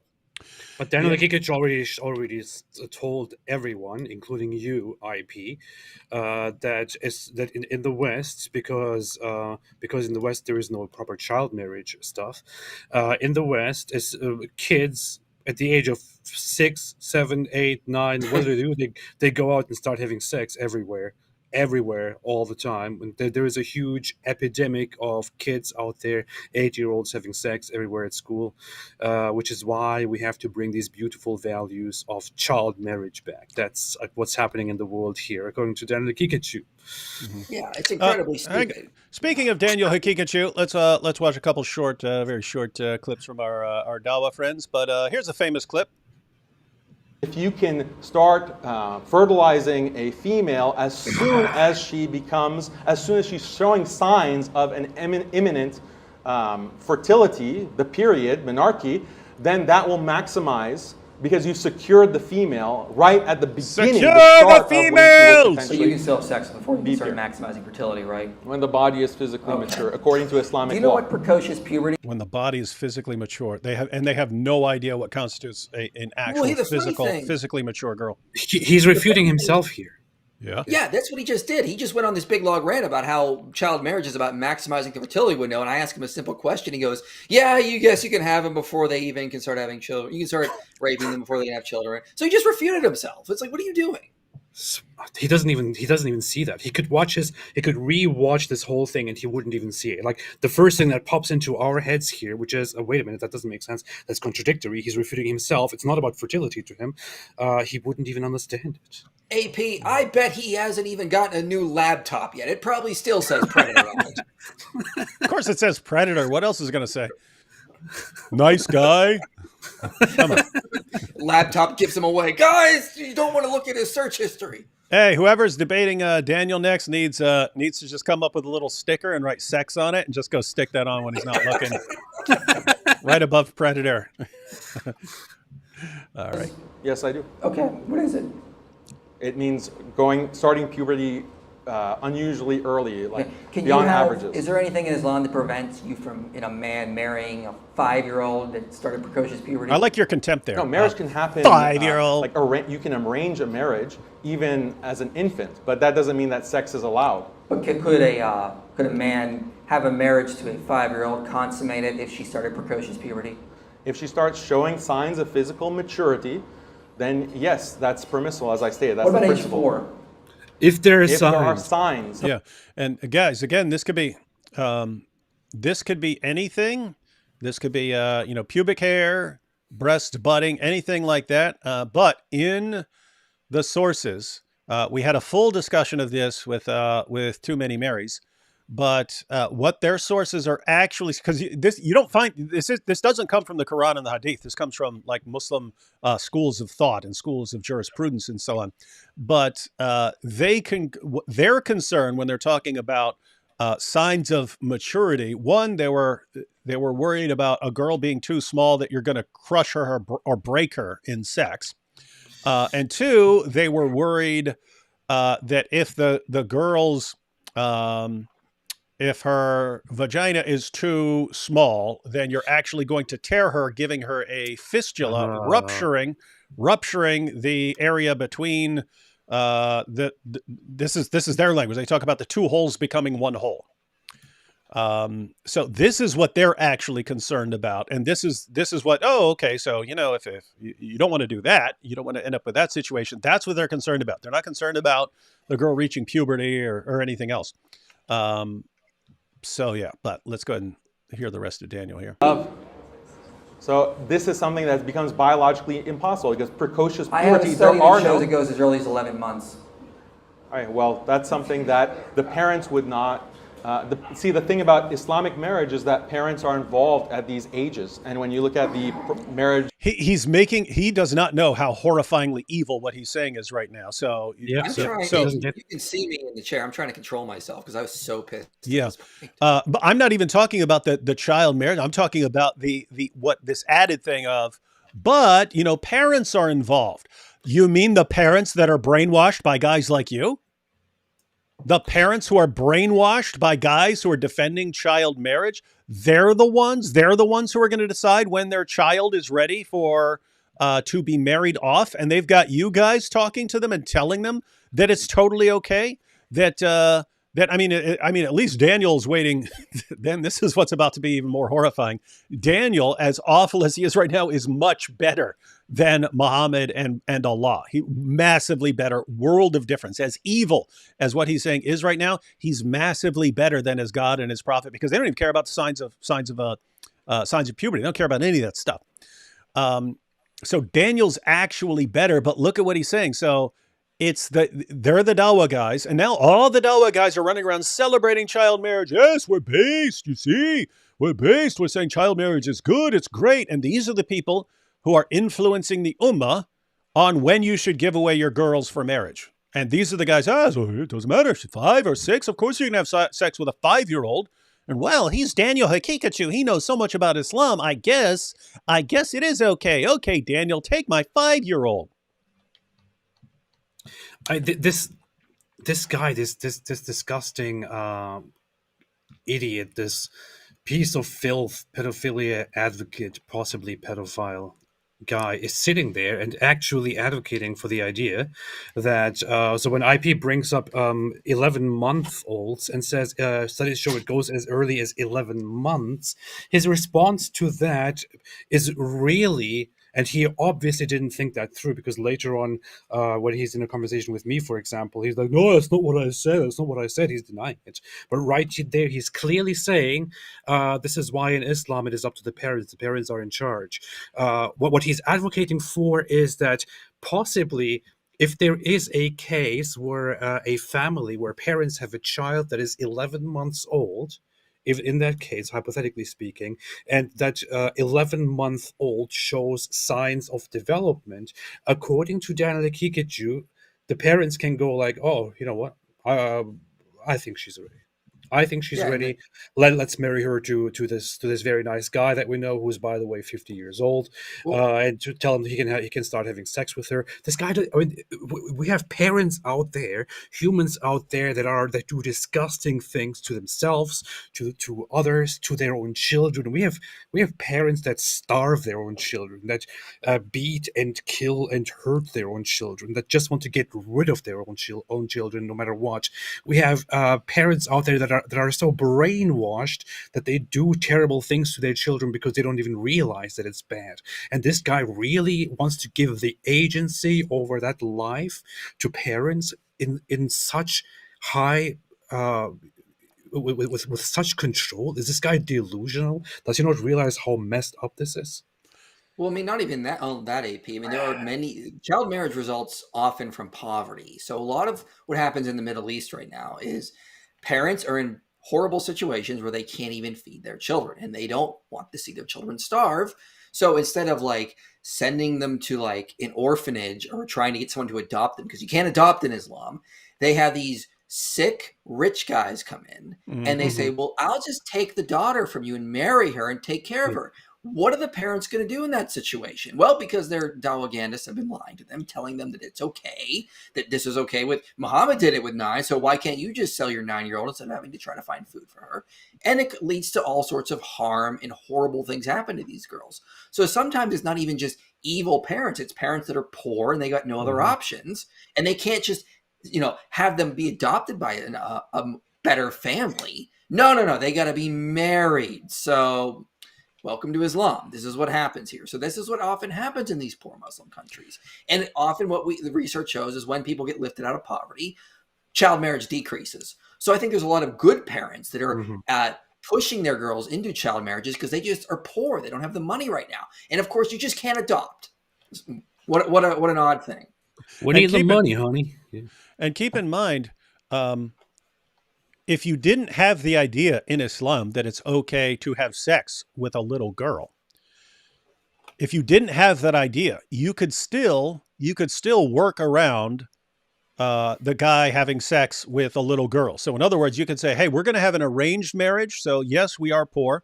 We're going to have an arranged marriage with my, 6-year-old, 7-year-old or something like that. We're going to have an arranged marriage where you're going to provide for the girl. So the girl's no longer starving and so on, but she's going to stay with us until she's ready. And then she'll be your wife. I would not be, I would not be a total fan of that arrangement, but it would be way, way better. Why aren't these guys, these rich guys who are going in there and snatching up child brides? Why aren't they waiting until the girls mature? Because they know they could get away with marrying kids in Islam, because you've got the dawah guys and their sheikhs and imams all defending sex with little children. Speaking of dawah guys, we've seen this Daniel clip a million times, but here's another famous one here. If my daughter reached the age of menstruation at 9 years old, I would say you are ready. You are ready to get married. You are ready to get married if she gets menstruation at 9 years old. Keep in mind, as repulsive as that is, he's talking about his own daughter there. As repulsive as that is, he is massively better than his God and his prophet. One final clip here from Muhammad Hijab, famous clip. Hey, Inspiring Philosophy, I know that you sometimes have obligations, so you normally don't go for very, very long live streams. So just let me know whenever you got to head out, and we'll be good. But here we have Muhammad Hijab. If you look just at the Quran, you will get the indication that you can have sexual intercourse with a 5-year-old. The reason why it's haram to have sexual intercourse with a 5-year-old is not found in the Quran at all. If you just read the Quran, it is halal. It would be halal to have sexual intercourse with a 5-year-old. In Surah Al-Talaq, chapter 65, verse 4, Allah subhanahu wa ta'ala tells us who you can divorce and who you cannot divorce. And then he says, وَاللَّائِ لَمْ يَحِدْنَ. وَاللَّائِ لَمْ يَحِدْنَ. And the ones who had never been pubescent before. And by the way, this is very important, yeah? I want all Muslims to be aware of this. The reason why we don't have sexual intercourse with 5-year-olds and 6-year-olds and 7-year-olds or whatever is not because of puberty. That's why I wanted to play this clip. Wait a minute, what did he say? It's not because of puberty. Let me back this up. I know what you're saying, AP, because he's about to say, what's that? What do you say? But let's back that thing up real quick. He's saying this has nothing to do with puberty. With 5-year-olds and 6-year-olds and 7-year-olds or whatever is not because of puberty. Wait a minute, what did you say? It's not because of puberty, because that verse in the Quran actually says lam yahid. They never had puberty before. You can't go around that. The Quran doesn't say. Notice he just said the verse, Surah 65, verse 4, which we'll be looking at because apparently the Muslim Cowboy never read it, or at least never understood it. But Hijab is pointing out that this is talking about marrying, having sex with, and divorcing girls all before they've reached puberty. And therefore, puberty cannot be the requirement for marriage. And so, it would be pretty easy for someone to make a video, Muhammad Hijab destroys the Muslim Cowboy on child marriage or something like that. But let's go ahead and let Hijab here break his case down more. Doesn't say anywhere in the Quran that the woman has to be pubescent. Correct. I dare you to find one verse in the Quran where it says you're not allowed to marry someone based on harm, or you're not allowed to have sexual intercourse based on harm, or you're not allowed to marry someone based on puberty. So notice there's an entire crowd of Muslims there. He's challenging them all. Show me where the Quran says you have to wait for puberty, or show me where the Quran says you have to wait until you're not even harming the little girl. Show me somewhere where it says, hey, if what you're doing is going to endanger the life of this girl, you should do it. Show me that. He's challenging the crowd. No one can come up with anything. Quran alone, you're allowed to have sexual intercourse with 5-year-olds. Get me one verse in the Quran which says the woman has to be pubescent. One verse. I want one verse in the Quran from the beginning of the book to the end of the book which says that she has to be pubescent. So that makes it halal from your perspective. From your perspective, it's halal. You know, in the Quran it says, حُرِّمَتْ عَلَيْكُمْ أُمَّهَاتِكُمْ. It says you're not allowed to marry your mum. It says you're not allowed to marry your sister or your auntie. Where does it say you're not allowed to marry a prepubescent? I'm looking for one verse that you can say, you pinpoint it and say this is where it says prepubescent marriage or whatever is not allowed. So if you're Quran alone, you're steered towards pedophilia, and a severe type of pedophilia, a wife abuse, a severe type of wife abuse. All right, so there you heard it from Muhammad Hijab himself. Just to be clear, for the millionth time, whenever we play this clip, we don't, even though they love to misrepresent everyone else, we don't want to misrepresent them. Muhammad Hijab is not saying that it's okay to have sex with a 5-year-old girl. Well, he just said it. What are you talking about? He's saying that if you just go with the Quran, you'd say it's okay to have sex with a 5-year-old. But Stop making excuses, Yeah, David. You just said it. there's this harm principle, don't harm people, and so you could apply that to girls and say, well, it's dangerous for a 5-year-old, therefore you should be waiting. Now, what he doesn't explain is, again, his Muslim scholars have discussed what they mean by trying to avoid harming a little girl. What are you actually waiting for?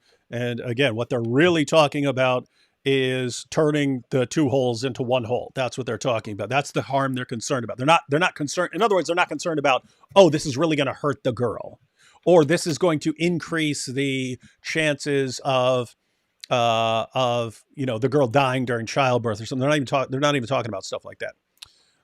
So that's the situation. But notice what I was drawing attention to there was Muhammad Hijab pointing out that puberty is not a requirement. It's not just not a requirement in the Quran. It's not a requirement anywhere. There's not a requirement in Islam to wait for puberty. That's not what you're waiting for. Muhammad didn't wait for puberty with Aisha. The Quran specifically says you can marry, have sex with, and divorce girls all before they've reached puberty.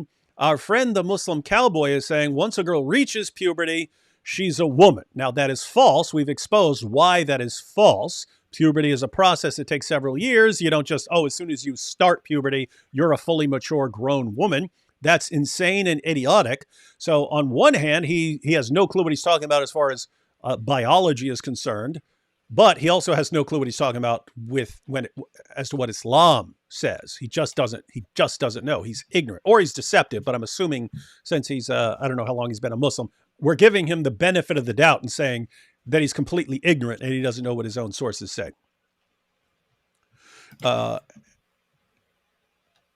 Any thoughts before we go some of the sources? Maybe we should go through some super chats here because we have a ton of them. Yeah, I would say go to some super chats. But yeah, I would just say, the stupid thing about the Muhammad Hijab clip is he's going, guys, we can't have this extreme form of pedophilia. We need a more mild form of pedophilia. That's exactly what he's saying. Hadiths. Like, come on, everyone. We're not that bad. Yeah, we like pedophilia and all this stuff, but we don't want to be that bad. Like, it's better, but it's still just not in the ballpark of being good. It's still off into the evil territory. Like, what are you doing? Yeah, and that's what really sucks. It's like what Ali Dawa is saying. So notice you have what the Quran says, and there's just no requirement. It wouldn't matter if she's 2. He's talking about 5. It wouldn't matter if she's 2 according to the Quran. So you have the Quran, and if you have just the position of the Quran, there's no requirement. There's no requirement. You're not waiting for anything. You could just have sex with a little prepubescent girl. Then you have Muhammad Hijab who's saying, no, we're not waiting for puberty, but we're waiting to avoid a severe type of harm, right? Like he doesn't say this, he doesn't spell it out, but they're worried about turning the 2 holes into 1 hole. Then you've got Ali Dawa and the Muslim Cowboy who say, no, we wait for puberty. We wait for puberty.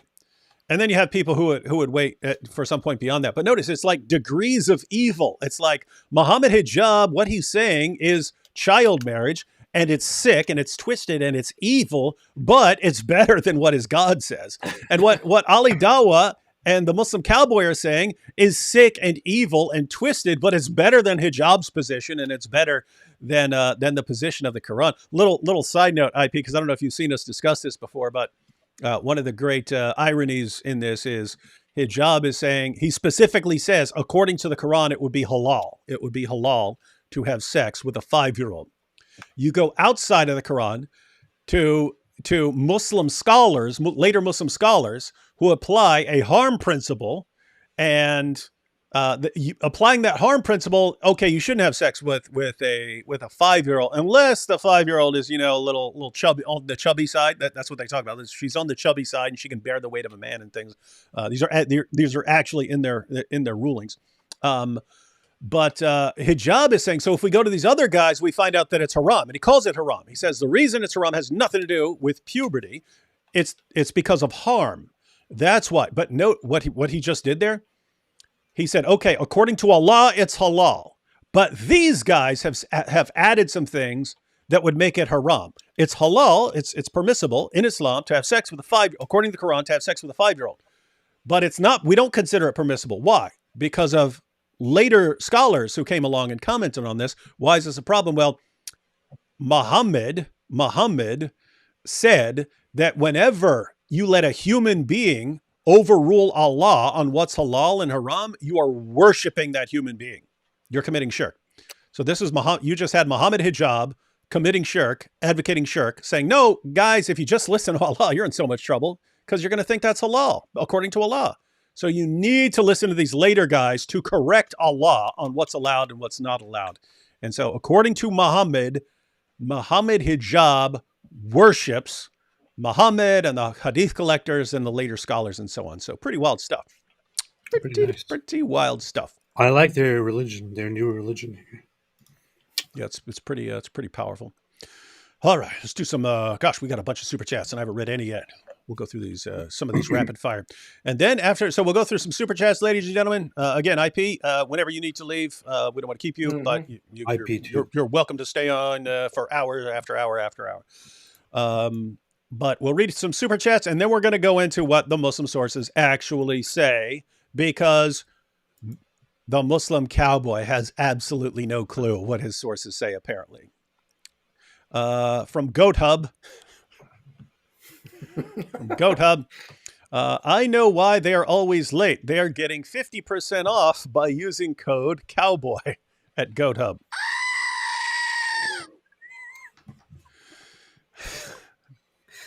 And by the way, Inspiring Philosophy. So you're a good Christian. You don't know what we have to deal with here, but AP's fans follow him over. AP's atheist fans follow him over from his channel, and they're all about like, only goats, goat fan, Goat Hub, all this stuff. Let's go to great honorable men in IP and D Wood and AP there too. We got the great honorable man. I've got AP too. Yep. Samuel says, Hinduism, we are less than cattle. Islam, Hindus are less than cattle. Wow, so much in common between these great religions. Christian Fabio, that's a picture of me, says, yeah, partner. Time for a great stream. It sure is, isn't it? Let's get Muslim Cowboy a burqa for his mare. At least for his goat. I don't know. He's a yeehaudist. That's funny. He's a yeehaudist. Yeehaw, jihad. That's funny. Lack of any evidence from 7th century or untold versions of different Qurans are deeply disconcerting for Islamists. Hope you include Mr. Al-Fadi soon. Yeah, I think I'm supposed to be on Al-Fadi's channel on maybe Monday or something like that. We got a super sticker, hippo character. My Talmudic shekels will be for jizya. Good. Take all the shekels. The Muslim cowboy was my favorite part. Oh, Far 4. It's from Far 4. It says, the Muslim cowboy was my favorite partner. Yeehaw. Let's get him a burqa for his blow-up doll. Dang. People are ruthless, man. Trying to be nice. Mm-hmm. Trying to be nice as we can, given his horrible, evil, sick views. I have no sympathy for them. Yeah, me neither. That's why I keep reading these things.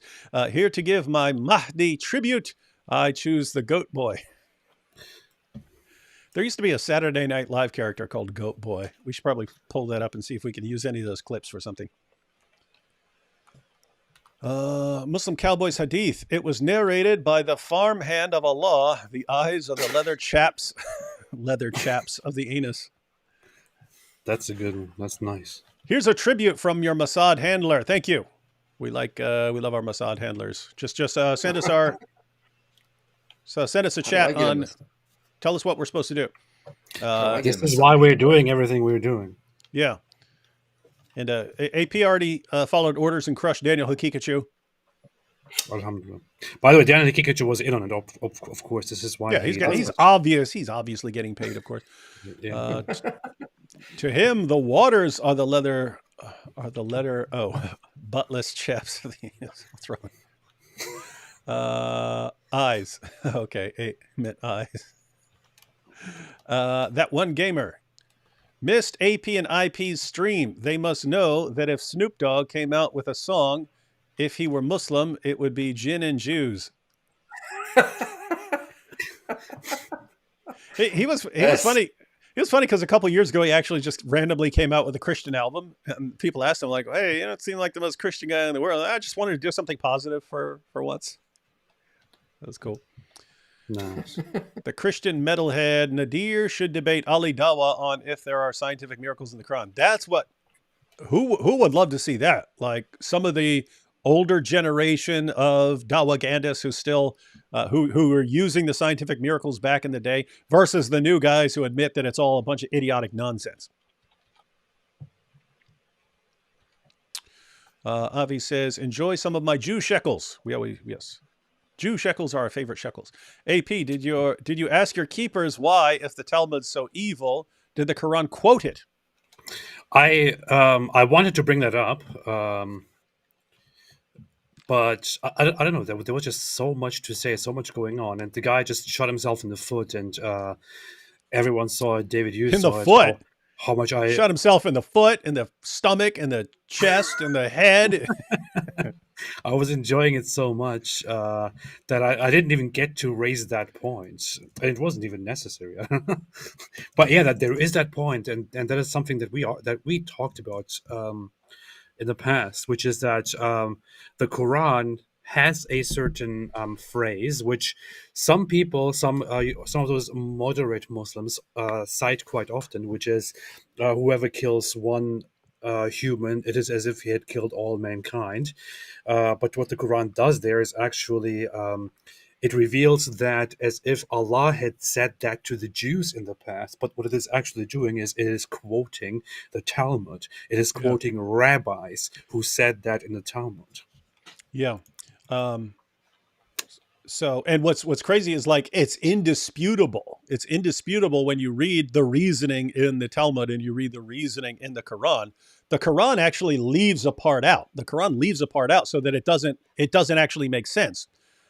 In other words, you need the Talmud for the Quran to make sense, because in the Quran it just says, Cain killed Abel, and then Cain didn't know what to do, and then a bird came and taught him how to bury the dead, and then it says, therefore Allah revealed, if anyone kills a man, it's as if he killed all mankind. It's like, wait a minute, what? It's a story. Wait, what? What are you talking about, right? And so note, it's a therefore. It's giving you the explanation, but it doesn't make the connection. You have to go to the Talmud, and then it makes the connection. It's the story of Cain and Abel. And then a rabbi pointed out that the word for blood there is actually plural. So it doesn't say your brother's blood cries out from the ground. It says your brother's bloods cry out from the ground. And this rabbi, just giving his interpretation, says that's because in killing his brother, he was killing all his future descendants as well. Mm-hmm. And so it's the bloods of all his future descendants that he killed. And killing that one person, you're killing the entire future of that person. And so, and then the rabbi concludes, therefore, if anyone kills a man, it's as if he's killed all mankind. And the Quran picks up on this because Muhammad is hearing some Jews say this, but he doesn't make the connection. It's just story of Cain, and somehow this means if anyone kills a man, it's as if he's killed all mankind. You left out that little bit of exegesis. You know what, David? This is actually, I think this is the best explanation of that you have given so far, of what is actually going on in the Talmud and how the Quran is quoting it with ignorance and has no idea about it. But it also shows how intricate the Talmud is compared to the Quran, which is just, which just repeats idiotic things over and over again. And when you deal with money, do this and this and that, and also all the disbelievers will go to hell, and by the way, kill the disbelievers, and so on. Whereas the Talmud is lengthy discussions about words and their implications and the morality that follows from them, and disagreements between both sides. And yet we have people like Daniel Kikic who come in debates and try to treat the Talmud as if it were the Quran and say, look, on this page, in this chapter, it says this. Therefore, all Jews take that as a command and believe in it. Muslims like Daniel Kikic treat the Talmud as if it were the Quran, as if every single word in it was a divinely revealed command, unchangeable to all Jews everywhere. And it just shows how ignorant they are of Scripture, and shows how Islam makes them so ignorant, because Islam doesn't teach you very much. It just leaves you with one little book that is the Quran, and it's a terrible book. It is pretty terrible, and it might be interesting at some point to do something like exhaustive. That matter of fact, that would be a decent book that someone should write. Basically something along the lines of how the Talmud was used by Muhammad, or Talmudic influence on Muhammad, because in Surah 5 verse 32, it quotes the Talmud. It quotes the Talmud, and you can't even understand what's being said without understanding the Talmud, because Muhammad then leaves a step out. But also just lots of the things when Muhammad is being challenged, he's giving answers from the Talmud, and Muslims don't know. Like even on the scientific stuff, when Muhammad is saying that it remains, starts off as a drop of fluid and remains that way for 40 days, it gives a timeline. Now, keep in mind, that's false. It does not. You do not remain the sperm drop, the mixture of fluids, for 40 days. That's false. But what's interesting is, says the exact same thing in the Talmud, remains as this mingled drop of fluid for 40 days. So where's Muhammad getting that idea from? From the Jews. Getting it from the Jews. And Muslims, what do? They mock the Talmud all day long. Meanwhile, his prophet's like, hey guys, go find out what the Talmud says. Go find out what the Jews are saying. Go find out what Rabbi such and such said, so I can pretend I actually know what I'm talking about. He's treating these guys as like the all-knowing people. Whatever they say in whatever any of their rabbis said is as good as gold. Meanwhile, Muslims today treat all the rabbis as like horrible, evil people. Wow. I find it funny how you made Muhammad there look much smarter and much more informed than he actually was. He probably had no idea what was going on. He was just hearing Jews say things, and he was like, "Oh, the Jews say this, so therefore, okay, yeah, Allah revealed this and that to them. I'm going to include that in my preachings tomorrow." Good stuff. Andrea says, "What do you guys think about racists who start YouTube channels just to spread lies about Islam?" I love them. Talking about the Dawa guys, obviously, racists who start YouTube channels. So, and then they lie about Islam. I don't know what she's referring to. Well, there are a bunch of Dawa guys who are racist, and they start YouTube channels and lie about Islam. So yeah, we don't like that. That's bad stuff. I love them. Addison said, "Are IP and David going to read Gary Habermas's new book if they haven't already?" I'm assuming you're talking about this massive. He's been telling me about that book for like 15 years or something like that. He's like, "Hey, and I got this. I'm going to work on this massive something companion to the resurrection or something like that." It's also volume 1, mind you. So he's got another one. It's a giant book, and it's volume 1. But yeah, he's been working on that for years. So he's always talked about. It's expanded over the years. So, way back in the day, you talk about the 1,400 sources he went through, basically everything published in English, German, and French or something like that, down to, on the resurrection. He's basically read everything that was written. And then over the years, it expands. So he's like, okay, now I've read 1,800 sources on this stuff. And so he's compiling all his life's work into a book.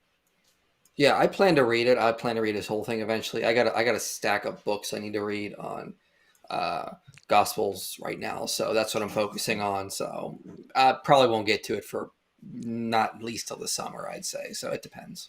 And it will take you 5 minutes to read that giant thing, because that's what kind of nerd you are. And of course, AP will never read it because he doesn't believe it. Yeah. Why would I read it? Why would I read anything? Yeah.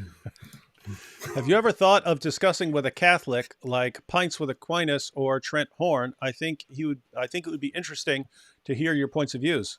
I've been on Pints with Aquinas. We talked about Islam. Yeah. Me too. He flew me in. I was on his. He flew me in to be there in person. I mean, I'm just not terribly interested in like Protestantism versus Catholicism versus Orthodox and so on. Not terribly interested in that. And it's weird because I'm not terribly aggressive towards any of those positions, so I'm not sure it's really interesting. It's more interesting when you have a person who's really committed to one position and says the other positions are wrong, and you get the person on the other side who says no, your position's wrong, and you actually have a debate or discussion. Whereas me, I'd be like, I don't know, good point. Yeah, you got a good point there. No, I don't really agree with you. You got an okay point. So I'd be kind of like that. So, but yeah, I mean, matter of fact, either one of those guys ever wants to come on here and discuss something, they can. No problem.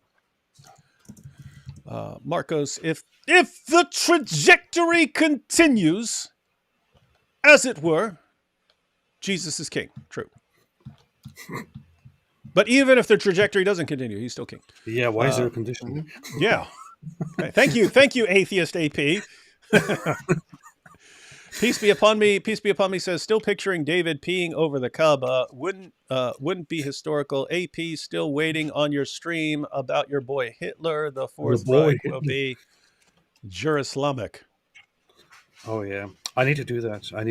I should do that. Singing Islam, Islam, Uber alles. That's what we say. Uber alles. Yeah, that's kind of good. That's a jam. Yeah. Southerners would make the worst jihadists. They wouldn't be able to get to the battlefield because their Ford F-150s keep breaking down. Ford F-150 is a very reliable truck. It does not break down. Let's not spread attacks on good American products. Yeah, stop propaganda. Bad Empanada made a 10-minute video about why it's fine that America is a colony, but Israel, being a colony, isn't fine.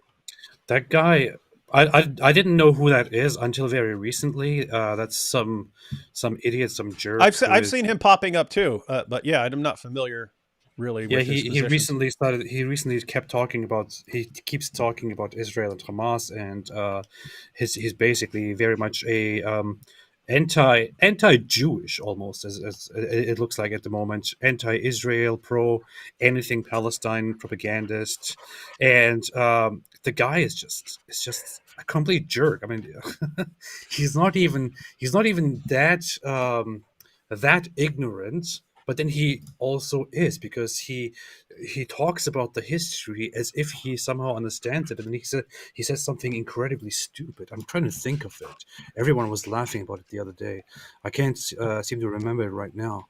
But it's one of those guys who have suddenly popped up because of the whole Israel thing. Yeah, and that's a situation.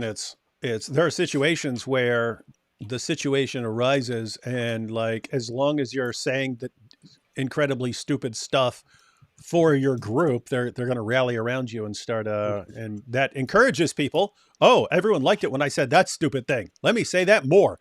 Same thing we were talking about with the Muslim cowboy. Oh, I start defending child marriage and everyone loves me. Ooh. Muslim cowboy. Muslim cowboy. Bum, bum, bum, bum, bum, bum.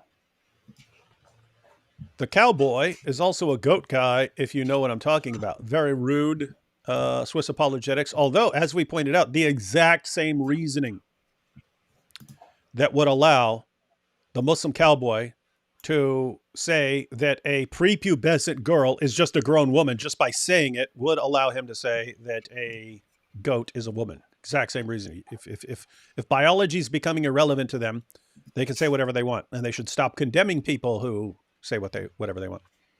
Landon says, boy toy, don't they have baka? Yes, they do. That's what's creepy about it. Now, I could have brought up more, so I brought up the passage about Muhammad pulling up his shirt so a guy could smooch him all over his milky white flesh. Could have brought up the stuff about Muhammad sucking on little boys' tongues and lips and so on, and then guaranteeing paradise to anyone whose tongue or lips that he's sucked on. But we don't want to be... Somebody's asked the Muslim cowboy if he would do anything Muhammad would do. How far is he going to go with some of these examples? Oh, yeah, that is an issue because we've only been talking about the child marriage. So notice again, the Muslim cowboy, he said, I will put it back on the screen just so in case anyone came in late. Oh, yeah. But he said, the disbelievers think we should be ashamed of some things in Islam. There is not a single thing our prophet did that I myself wouldn't do. This is submission. This is the way. So notice that would include sucking on the tongues of little boys. That would include, as I've already pointed out, beheading hundreds of Jews. Now, Muslim cowboys probably, you're darn right I would. But you're talking about buying, selling, and trading black African slaves. Muhammad did that. You're talking about banging your slave girls. Muhammad did that. even got in a little trouble over that. Once he got caught in the bed of his wife Hafsa with his slave girl Mary the Copt. His wives got so upset, not because he was having sex with a slave girl, they knew he was allowed to do that, but that he was doing it in the bed of one of his wives. They considered that really disrespectful. They complained until he swore an oath to his wives, I will never have sex with that girl again.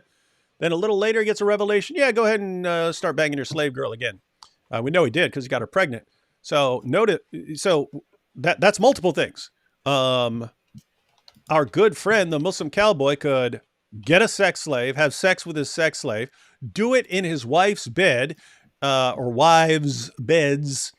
Then if his wives get upset at him, he could swear an oath, swear by Allah, I swear by the great God Allah, I will never do that again, and then come back and just do it, because Muhammad did. So lots of stuff he could if he he can't really have an adopted son. That's the thing. There are things you can do that you actually aren't supposed to do in Islam, but you could do them. So he could adopt a son, even though it's against Islam, but he wants to do whatever Muhammad did. So he could adopt a son. Then that son could get married, and then he could get the hots for his adopted son's wife, convince his adopted son to divorce the girl, and then marry her.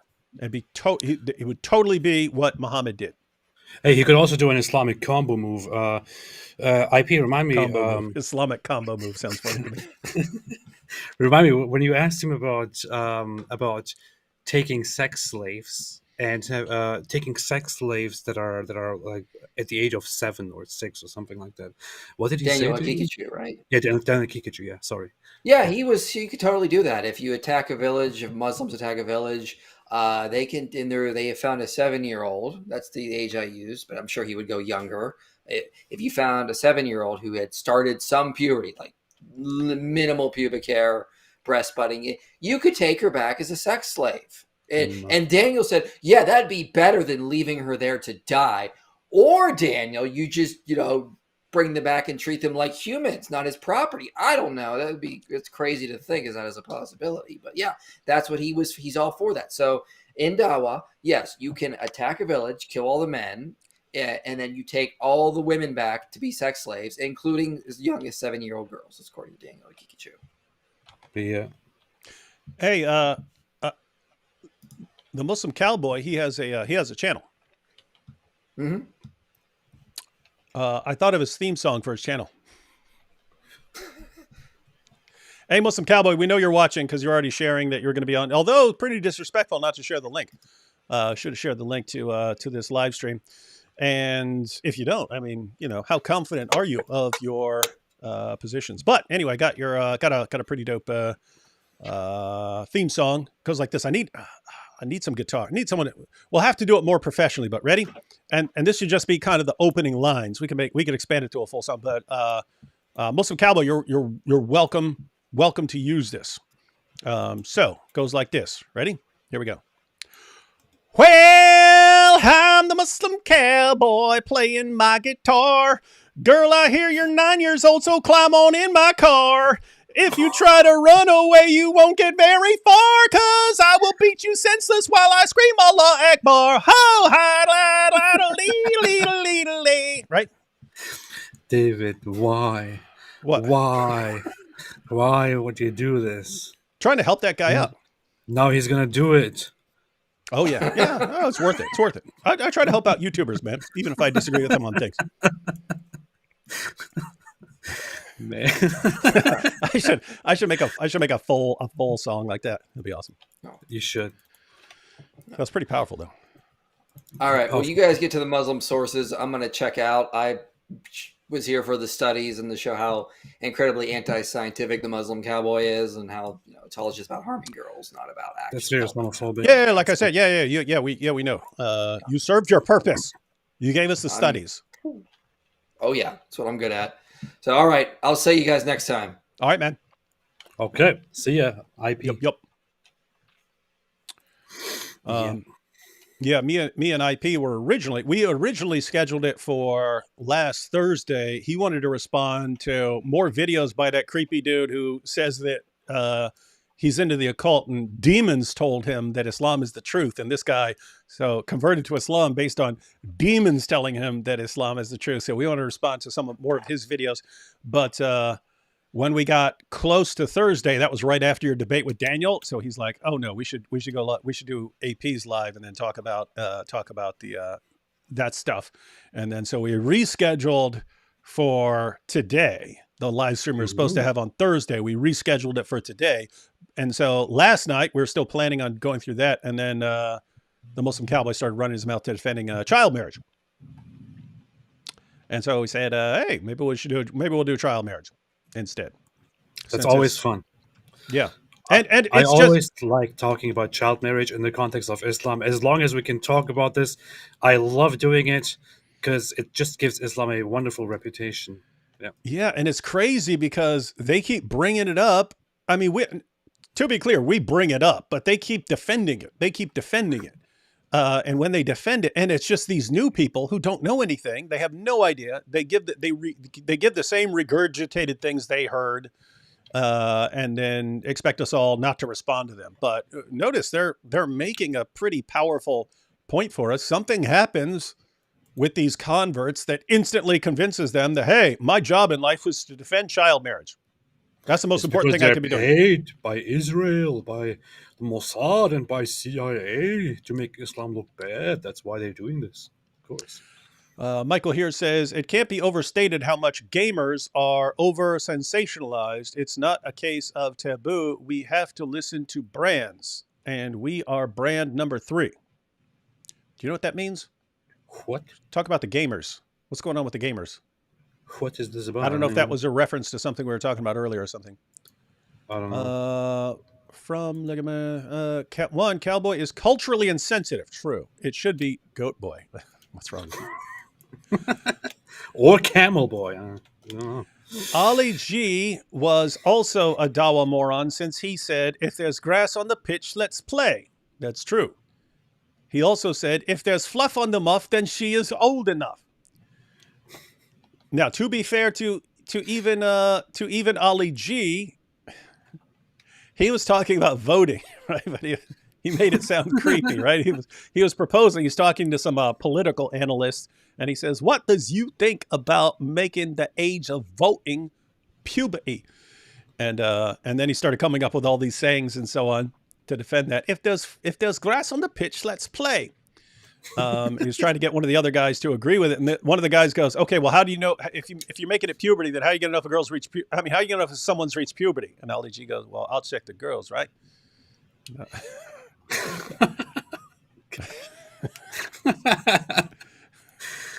What's funny is the Muslim Cowboy's like, "Oh, that would be my dream job.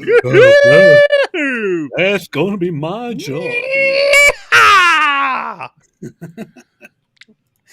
With the talking of him calling AP a boy toy and Prophet Mo being kissed all over his milky white flesh, all I can think about with him being called the Muslim Cowboy is a Muslim version of the Ram Ranch song. I don't know what that is, and I'm not sure I want to know. Ram Ranch sounds pretty creepy. Ram Ranch. I don't know what that is. Don't know either, and I'm never going to look it up either. Velvet Jazz, looking up something like that might be similar to looking up, things that Muhammad Hijab posts, and no one knows what it is until they look it up, and they're like, "Oh, I can't. I got to wash my eyeballs out." And look it up right now. Velvet Jazz, David and AP did debate Nadir and Perfect Dawa last year. Great debate. It was an epic smash of lying Dawa. Dawa guys definitely lied. Jonathan says, "What is this? Brokeback Prophet?" More like broke butt prophet. Brokeback jihad. Sheikh Yogi Bear, Alhamdulillah, the I choose the cow meme proves Islam. It refers to those who follow the Prophet Muhammad. What is this? Obviously? Oh, this obvious prophecy, yet you got schooled. Oh, yeah. The I choose the cow meme proves Islam. It refers to those who follow Prophet Muhammad. Get it? I'm checking Ram Ranch song right now. Don't do it. Don't look it up. I will not look it up. I got a sixth sense about this stuff, man. How can Christians be confident their values are true? Apologetics only makes them plausible. What role are you talking about? How can Christians be confident their values are true? Apologetics only makes them plausible. Well. I don't know. Is this a challenge to us saying you shouldn't be banging little girls? I don't know what we brought up that would. Anyway. Yeah. This is why Islam is so dangerous and against the values of the developed world. It promotes depravity. You know what I find funny? Why would he call you in that tweet? He referred to you as the greatest Exian, greatest Exian, the greatest kafir. Or it's one thing to say the greatest, Islamophobe, the greatest Christian Islam, but the greatest Christian. Yeah, I'm the greatest Christian unbeliever. That doesn't make sense. Like, what is he talking about? Well, it's funny because as much as I run my mouth, I view myself as pretty insignificant and expendable. In other words, I'm thinking like the entire history of humanity, and like I'm like this little dot somewhere, and so, you know, how significant am I really? But then I see these guys, he's the greatest Christian kafir of all time. I'm like, whoa, these guys have a pretty high view of me. Fareed once called me the greatest Islamophobe in the world or something like that. Yeah. It's like, wait, what? You guys. But this guy comes here and elevates you above all of that. I mean, Muhammad Hijab referred to me and you as the greatest, or great anti-Muslim, anti-Islam critics or polemics of our time, or something like that, which was actually very nicely put. It was very interesting, pretty very dope. flattering. But then this guy comes in and he makes the greatest praise that anyone has ever uttered for David, and he says he is the greatest Christian kafir, not even Islamophobe, not even critic of Islam, directly just greatest Christian kafir. That's really, really strange. The guy probably has some problems. I don't know. Yeah, these guys are really encouraging me. It's like, wow, I am making a difference. And they're feeling it. They're feeling it. They're feeling it. They're feeling the heat. They are feeling the heat. Anyway, this comment, this is why Islam is so dangerous and against the values of the developed world. It promotes depravity like child marriages. And yeah, that's again, people will say, oh, shame on you guys for responding. It's like, wait, guys, I don't know if you've seen it, but there are a ton of people trying to convince the world that banging little kids is perfectly fine, and we respond to them and you go, oh, you evil Islamophobes. And then what do guys do? They go and they start banging little girls, and then they're shocked, look at these grooming gangs. Like, what did you think the people who think that it's okay to have sex with little girls and to take non-Muslim girls as their captives, what do you think they were going to do? We told you. You didn't whine about them or what their book says. You whined about us. And then, oh, shock, look, how's this happening? My goodness, man. Terrible. From Sarah. Knock, knock. Who's there? Howdy. Howdy who? Howdy, partner. I'm Chris Hansen from Dateline NBC. Why don't you take a seat? Nice. But I've still been planning for years the To Catch a Prophet, or Chris Hansen nabs vocab as Prophet Muhammad. Joshua here says, pedo apologists and normality polemics. What is each of your prescriptive suggestions to a current description of reality? P.S. Nadir number 1 is running. What pedo apologists and normality polemics? What is each of your prescriptive suggestions to a current description of reality? So you've got a description of reality. What is your prescription? The only prescription is more cowbell. Is more what? Cowbell. Remember the skit? I even sent it to you. I got a fever, and the only prescription is more cowbell. Oh, okay. I remember something like that. I don't remember. Christopher Walken, I told you, is the greatest SNL skit of all time. More cowbell. Famous skit. Okay. I don't know. I might have watched it and thought. Then, see, this is why no one likes you. This is why no one likes you. Absolutely pathetic. Joshua, that would be a discussion for a live stream that's geared towards that kind of thing. Yeah. Yeah. As for right now, if you're talking about like what the world, what the world's actually like, the big part of it is exposing it to get people to know about it right now. So basic prescription is expose everything that's going on, and then you'd figure out where to go from there. Because as of right now, it's you've still got people denying that Islam teaches these things, and you've got all the guys. So step one is getting accurate information out there. An informed population is kind of the first step. Nanny Nanny Poo Poo says, "Did you know baby girls?" Oh, Ali Dow impression. "Did you know baby girls already have their eggs when they're in the mother's womb? Therefore, at birth, they's ready for marriage, yeah?" Isn't it? Sounds like something one of those guys would say. And I'm not even joking. It's like when you compare it with everything else they say, it's not terribly different. I know, right? It doesn't sound that strange when you coming out of their mouths. It would they would say worse things than that, probably. Yep. Islam is a religion of Satan. No, it's good. Sheba says, "We may need another special lesson complete with illustrations for the mentally deficient." Stop here. talking crap about Satan. Why do you have to blame that guy for... Yeah, why does AP ever always defend the worst possible beings? Johanna IP, can you make sense of Yahweh to Jesus, please? No, he can't because he's gone. He's a weakling. You see, he saw that probably in rain. Giovanni says, "Bet this guy listens to When the Sun Goes Down on My Side of Town, Those Lonesome Children." Not familiar with that song. Do you know that song? No, I thought you should be familiar with it. No, I'm familiar with a lot of songs, but not familiar with that one. There's that old song in that musical, "Thank Heaven for Little Girls." I've inserted that into some Muhammad videos back in the day. You did? You did? Child sex ring in Mennonite communities. Well, that would be creepy. Not familiar with that one. But yeah, we would condemn a child sex ring in any community. What were you going to say? No, they'll say, "Oh, it's good because it's in a Mennonite community." What are you even talking about? My goodness. I've never heard of such a thing.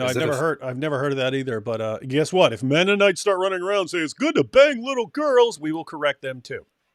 But right now, we kind of have one group whose most prominent spokesmen are all defending child marriage right now. This reminds me of people saying, "What about the KKK?" Yeah. Or what about the Westboro Baptist Church? What about them? which has like 50 You've members. been refuted. You know what I find so ridiculous? Westboro Baptist Church. So it's one church that has like a handful of members, maybe 100 or so max, and it's like the only thing that people can go for when they want to vilify Christians. Or it's always that same thing, right? It's like you even see it in movies. Like it's a tiny little insignificant group, and even in movies they feature that. Even in movies they put some signs there and obviously try to represent them as a representation of these terrible intolerant Christians that try to make the world worse for everyone. But that's really what these people have. Yeah. You're right. That is interesting, because if I wanted to complain about jihadis, I could just like find you a dozen stories about things that happened today. Or I could find you a different dozen stories about things that happened yesterday. Or I could find you a dozen different attacks the day before that. It's endless and relentless. And still, when we say, "Hey, look at this jihad, look at these 40 to 50,000 terrorist attacks committed in the name of Allah just since 9/11, the response is, "Oh, but what about Westboro Baptist Church? They protest soldiers' funerals. See, everyone's got their radicals. And what about Anders Breivik? There was Anders Breivik. You see." And it's like, yes, there can be other people with some very dangerous views.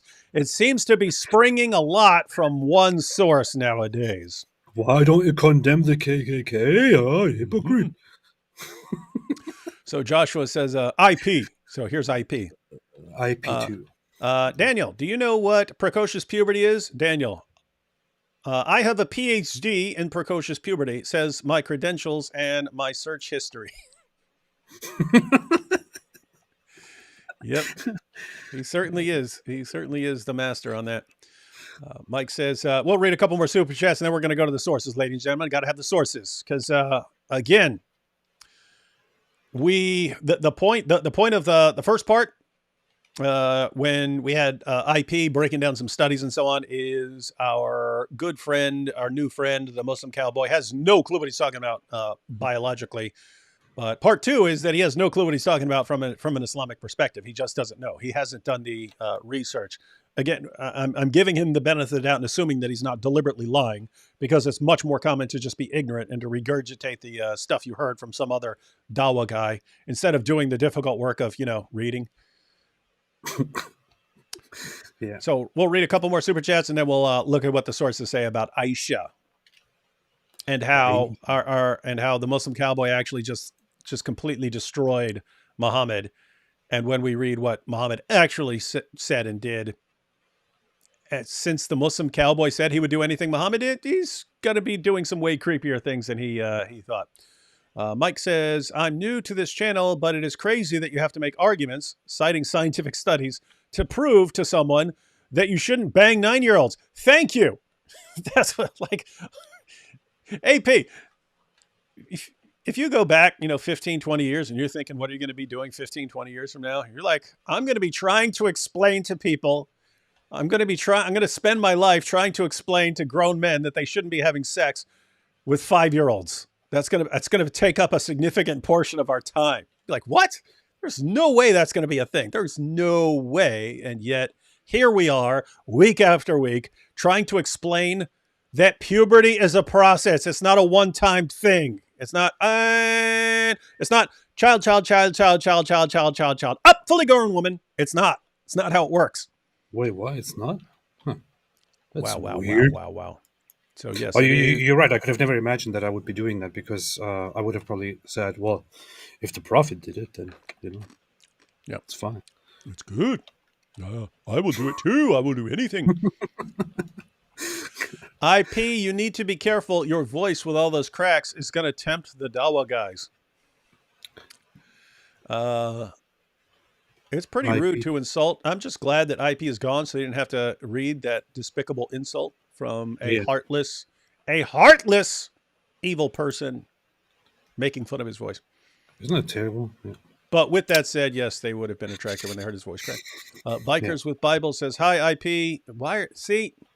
Should have scammed and found all the ones for IP before he left. Hi, IP. God bless you. Can you please give me the links to these studies so I can print them out to take them to Speaker's Corner on a big board? Oh, that is a good idea. I will relay that message to, well, how am I going to get it to you though? Because he's not there. All right, you're just going to have to go to his page and ask him for that stuff. But he'd be happy to send them to you if you're going to use them. So absolutely. Ian, no comment. Thanks for the super chat though. Is there a study about girls picking berries? What was that from? The picking berries? Oh, that was from Rosie's Corner. Imagine a society where all you need to do in order to be considered a grown-up is learn to pick berries. Well, then, if you teach a little tiny girl to pick berries, and she's ready for you to bang her. That was her reasoning, yeah. Yeah, it was. Joshua says, Christianity and Islam, Christian pattern of conduct not possible to meet standards of Jesus. Islam, almost every follower is better than the monster. Yeah, that's I've seen that pointed out before many times. It's Christians all fall short of living up to the example of Jesus, but almost every Muslim you meet is a better example than Muhammad. But how can you say that? Most Muslims don't have child brides. What are you talking about? Yeah. After reading the thumbnail, I was hoping he'd say inviting men to his room every night, then tell everyone it was Gabriel. Yeah, that was... Muhammad did that. So Muhammad had his buddy Diya al-Kalbi over. Who knows what they were doing? We don't have the details. I mean, we do have, you could put things together. You could say, why were Muhammad's clothes always covered in semen? And wait, he's got this guy, Diya al-Kalbi, who's the hottest dude in town. This is, I can't even think who's like the young stud of our time. It was like a young Brad Pitt back in the day. Or like a young IP. Yeah, that's Dihya Al-Kalbi. And then his wives would notice, hey, you're hanging out with Dihya. What's he doing over here at the house? And Muhammad would say, no, that's the angel Gabriel. And what are all those stains? What are all the semen stains? I don't know, just scratch them off. I have to go to the mosque. What is it? So the Muslim cowboy would have to do that since Muhammad did. You said you'd do anything Muhammad did. Jesse here says, this is as bad as those nuts poisoning kids with propaganda, causing gender dysphoria and prescribing gender blockers. Islam is what Islam does. Islam is what Islam does. Stay away from Islam. Yeah, it's you have Muslims complaining about stuff that's going on with kids, and yet look at what they want to do with kids. Yeah. Kevin says, that's a description of a super sticker. Why doesn't it show us a super care sticker? of them? What's your problem? They want to take care of the kids. Pair character riding a firework rocket disappearing away before bursting in the sky. It sounds cool, though. Farmhouse theologian. Hey, don't call yourself farmhouse around the Muslim cowboy.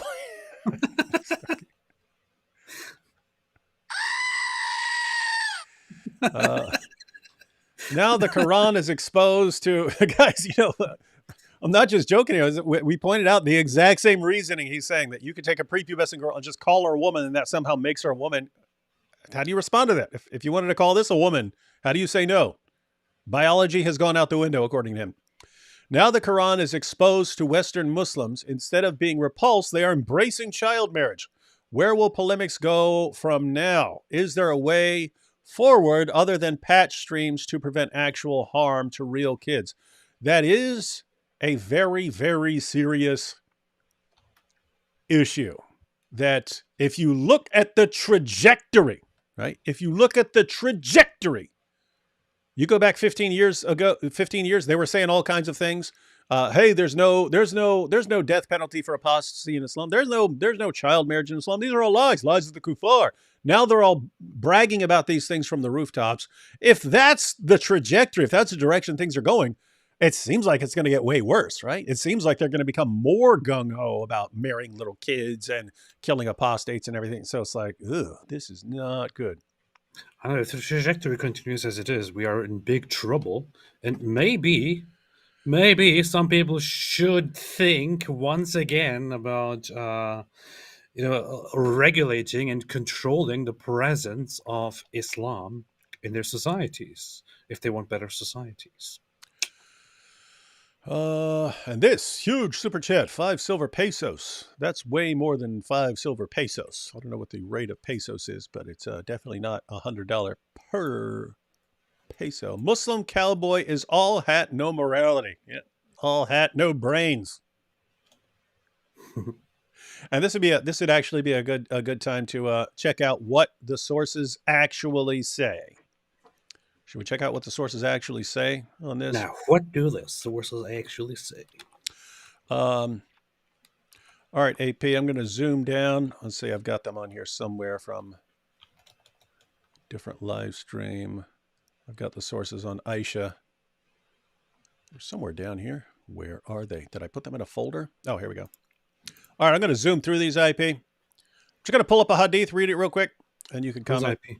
Just going to, AP. AP. It's all the same, a vowel and P. So check this out, ladies and gentlemen.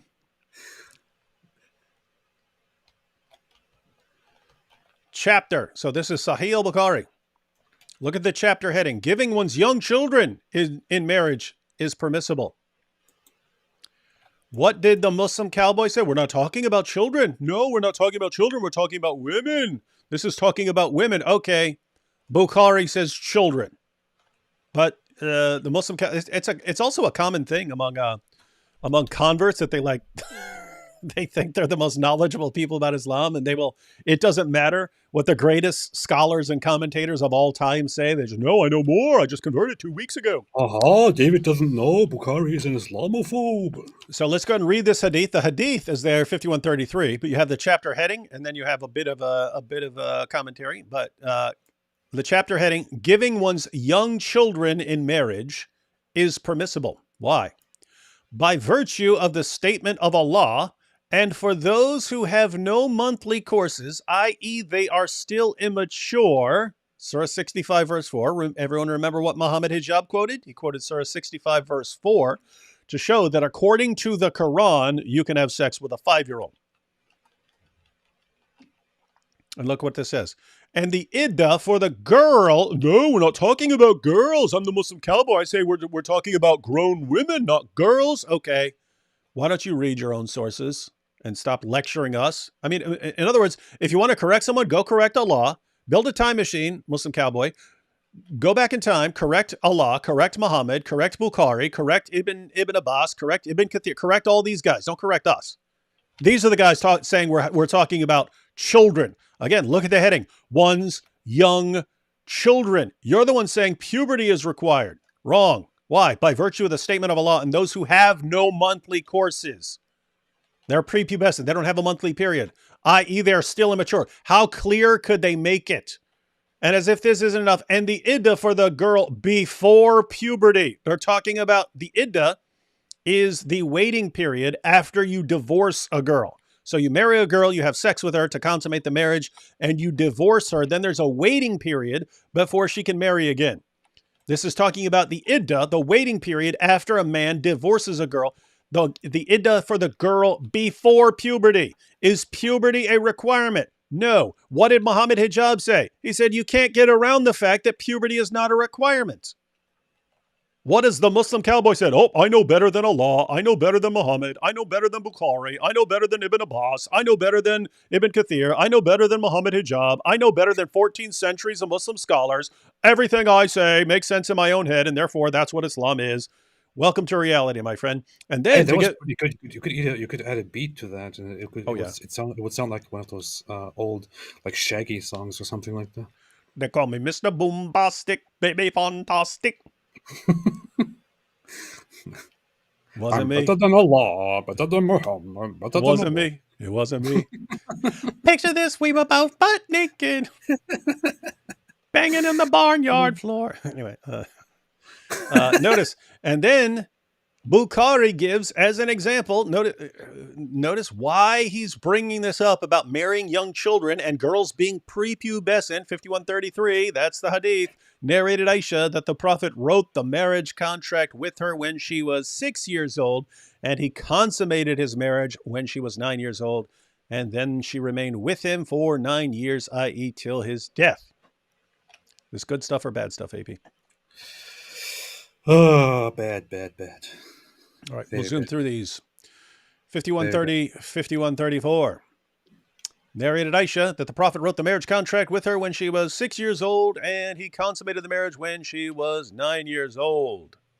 How old was she? 9 years old. How old was she? 9 years old. Bukhari narrated Urwa. She was 9 years old. She was 9 years old. Narrated Urwa. The Prophet wrote the marriage contract with Aisha when she was 6 years old and consummated his marriage with her while she was 9 years old, and she remained with him for 9 years, i.e. till his death. There's a reason we're reading multiple hadiths. We're going to see things like this. Because everybody must know that she was 9 years old. And we are all going to know, because for years it was us saying it. Now they're saying it too. So the people who are still, they're saying she was 9 years old. Oh, okay. Was that a good move for me to do that? It was the perfect move. It was the perfect move. Now check this one out, guys. Sahih Bukhari, 6130, narrated Aisha. I used to play with the dolls in the presence of the Prophet. What's she doing? Play with dolls. Dolls are forbidden in Islam. Dolls are images. You can't have a doll in Islam. What's going on here?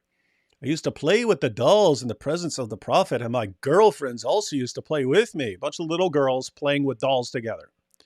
When Allah's messenger used to enter my dwelling place, they used to hide themselves. Yeah, good, smart girls. You definitely want to hide yourself from this creepazoid who's banging your little friend. Can you imagine that? Like you're a little girl, you're playing with dolls, and you got to run from this dude because he's banging your little friend. They used to hide themselves. What do little girls do around Muhammad? They hide themselves. All right, let's hide. Let's hide. The prophet is coming. He wants to take our dear friend Aisha to bed. And it's just a general rule. If Daniel Hakikachu is around, hide yourself, little girls. If the Muslim Hide, Cowboy's around, even if Rosie's around, because, I mean, she thinks that it's okay to marry you off to some dude who's going to bang you.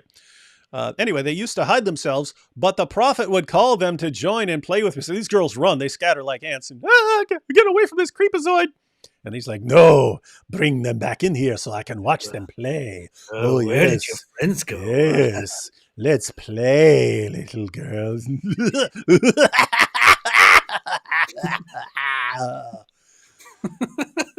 Now, notice we have the commentary here. We have commentary because any Muslim would be wondering, hey, wait a minute, they're not allowed to play with dolls. You've got all these girls playing with dolls. What's going on here? And Aisha, a wife of Muhammad, is playing with dolls. They're not supposed to be playing with dolls. What's going on here?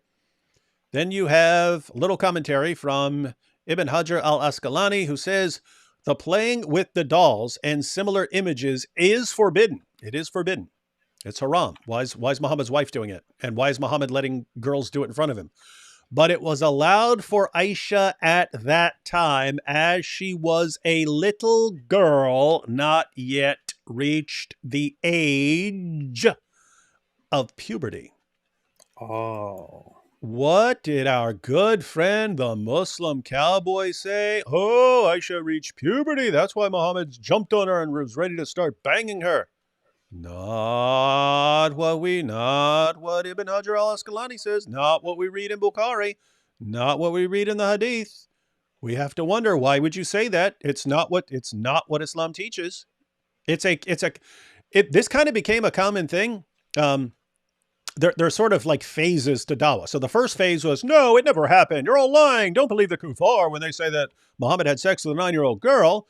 And then the sort of second phase was, oh, yes, Muhammad had sex with a 9-year-old girl, but it was because she reached puberty. And they would say that. They would say that based on the idea that Muhammad married her when she was 6 or 7, but waited a couple years until she was 9. And then he must have been waiting for something. What was he waiting for? He must have been waiting for her to reach puberty. Not what he was waiting for. It's not. According to the sources, she hadn't reached puberty, and puberty isn't required according to the Quran.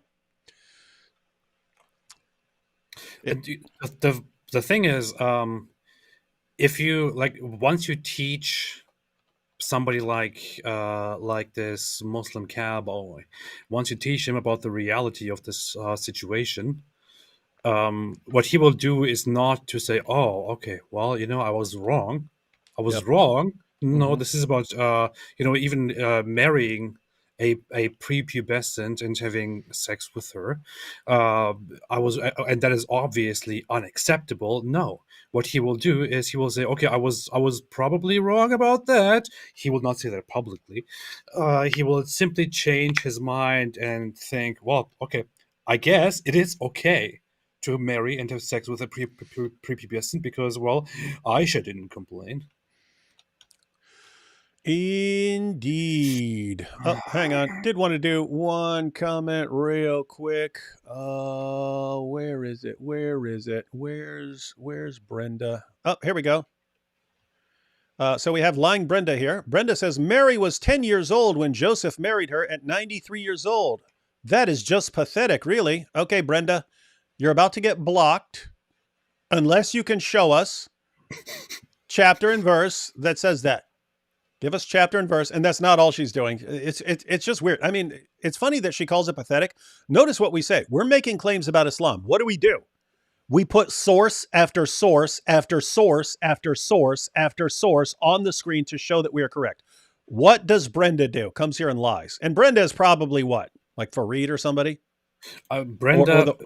I was just going to say that you are calling her a she, but it's probably like Muhammad Abdullah, something. And she also makes this claim. Isaac was 40 when he married Rebecca when she was 3 years old, Genesis 25:2. Except, show us that in Genesis 25:2, Brenda. Quote Genesis 25:2, saying that Rebecca was 3 years old.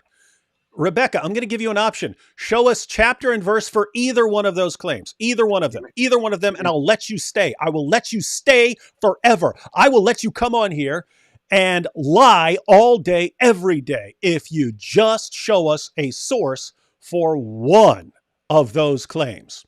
One. How dare you, Oh, Rebecca. hey, AP, this has become a thing recently too. Remember this? Brenda, now look, she says, provide your evidence that Mary was not 10.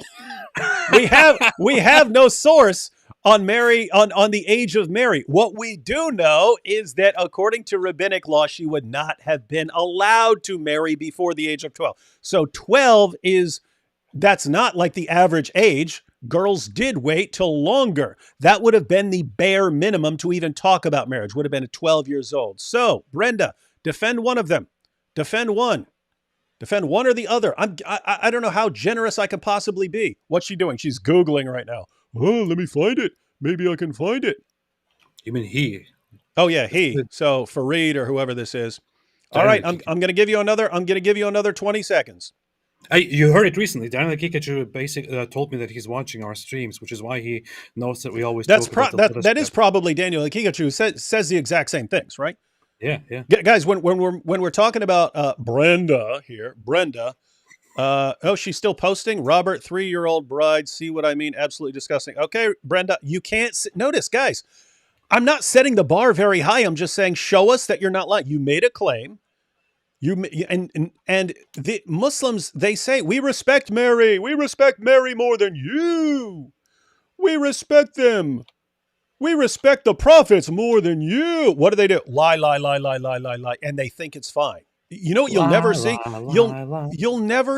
You'll never see a Dawa person lying about a prophet. Abraham, Isaac, Moses, it doesn't matter. They'll lie. They'll lie about Mary. They'll lie about Jesus. And you can completely expose them. It doesn't bother them even slightly. It doesn't bother their followers even slightly. And we have to wonder what this religion is, where the greatest thing that you can do for your God is to constantly lie about people you claim to respect. What is this? What is this stuff? No. Isn't this weird though? I mean, AP, you're an outsider here. So you're an atheist, right? But you've got, we respect Jesus, we respect Mary. Okay, what do you do about that? We lie about them constantly. We say they're all pedophiles. Every one of them was banging little girls. Oh, yes, Isaac was banging a little 3-year-old. Mary was a little girl. She was getting banged. And it's like, what do you mean by respect? Because it sounds like what you mean when you say you respect someone is what everyone else would mean by like despising someone so much that you constantly lie about them and falsely accuse them. I always feel like I live in opposite world with Islam. So anyway, go through a couple more sources here. Sahih Muslim 3480. It's narrated that Aisha said, the Prophet married me when I was 6 years old and consummated the marriage with me when I was 9 years old. Check this. Guys, don't miss this. Because in the other hadith we read in Sahih al-Bukhari, where you had the commentary from Ibn Hajar al-Asqalani saying that Aisha was allowed to play with dolls because she hadn't reached puberty. They'll say, but it doesn't say that, this could have been before the marriage. And maybe this was just when she was a little girl that she was playing with these dolls, right? In other words, maybe she was 3. Maybe that's talking about when she was 3. And this is not when they're married. What does Sahih Muslim 3481 say? It was narrated from Aisha that the Prophet married her when she was 7 years old, and she was taken to him as a bride when she was 9 years old, and she took her dolls with her. He died when she was 18 years old. Guys, why is it relevant to say that Aisha took dolls with her when she's taken to Muhammad to consummate the marriage? Why would you include that? She could have taken anything, right? She probably had other stuff. She had clothes. It didn't say she took her clothes with her. It says she took her dolls with her. Why? Why does it say that? It says it because that's how you would say someone hadn't reached puberty. That's how you indicate that that a girl hadn't reached puberty. She's still playing with dolls. And that's exactly what it says. And again, what I just said, that's not according to me. That's according to Ibn Hajar al-Asqalani, who's considered the greatest hadith authority possibly in Islamic history. But no, the Muslim cowboy, everyone knows better. He's the Muslim cowboy. And Rosie, she knows better. Basically, anyone who converted recently knows more than the greatest Muslim scholars of all time in their own minds. This is wild stuff. Dolls. 3482, The Messenger of Allah married her when she was 6 years old and consummated the marriage with her when she was 9 years old, and he died when she was 18 years old. She was 9 years old. She was 9 years old. The Messenger of Allah married me when I was a girl of 7 years. Suleiman, one of the narrators, said, or 6, and consummated the marriage when I was a girl of 9. That's Sunan Abu Dawud. Sunan an-Nasai, 3380 was narrated. Aisha said, the Messenger of Allah married me when I was 6 and consummated the marriage with me when I was 9, and I used to play with dolls because I hadn't reached puberty. This is History of At-Tabari, Volume 39, page 171. The Prophet married Aisha in Shawwal in the 10th year after the beginning of his prophethood, 3 years before the emigration. He consummated the marriage in Shawwal 8 months after the emigration. On the day he consummated the marriage with her, she was 9 years old. And so, guys, there are endless hadiths. Just so you know, there are over 200 hadiths on the age of Aisha. Alhamdulillah. But that's not the only issue. You heard of the Quran, AP? What? You heard of the Quran? No, what's that? Our good friend, the Muslim Cowboy, he apparently is not familiar with the Quran. Isn't that weird? What is the Quran? What does it say? Yeah, so we saw in Sahih al-Bukhari 5133 that Bukhari, in his chapter introduction, right before he talks about Muhammad having sex with Aisha, he cites Surah 65, verse 4, to talk about marrying prepubescent girls. Now, what's going on there? Let's go ahead and read Surah 65, verse 4. And everyone can recall, our good friend Muhammad Hijab cited Surah 65, verse 4, saying that there is no requirement for puberty, and he said you can't get around it. Not in the Quran, not in the Hadith. There is no requirement to wait till a girl has reached puberty. I'm hammering this point because you got people like the new converts, Rosie, the Muslim Cowboy. They think that that's a requirement because they heard it from a Dawah guy years ago, and they thought it was true, and it never crossed their minds to look anything up. Surah 65, verse 4. And so, little background here. Muhammad had already received a revelation saying that if you're going to divorce a woman, then you have to wait 3 monthly menstrual cycles before she can marry again. So you're going to divorce a girl. Before she can marry again, she has to wait 3 monthly menstrual cycles. Then the question arose. What about our wives that don't have a monthly menstrual cycle and we're going to divorce them? How is this going to work? And there are 3 categories. There are 3 categories that people asked him about. 1, women who are too old to have a monthly menstrual cycle. They've gone through menopause. 2, girls who are too young to have a monthly menstrual cycle, so they're prepubescent. And 3, women who are pregnant, so they don't have a monthly menstrual cycle anymore. What about divorcing those girls? And keep in mind, this is about divorcing them. How long do they have to wait before they can remarry? And so Surah 65, verse 4. And those of your women as have passed the age of monthly courses. So these are women who have passed the age of monthly courses. So women who've gone through menopause. For them, the iddah, since they don't have a monthly, the iddah, again, is the waiting period. The iddah, since it can't be 3 monthly menstrual cycles because they don't have monthly menstrual cycles, for them, the iddah, the prescribed period, if you have doubt about their periods, is 3 months. And step number 2, and for those who have no courses, i.e. they are still immature, no courses, they have no monthly menstrual cycle because they're immature, their iddah, prescribed period, is 3 months likewise, except in the case of death. And then it goes on to talk about the ruling for pregnant women. All right. Now, AP. Yeah. That is a poor, like so much of the Quran, that is it's kind of awkwardly worded and so on.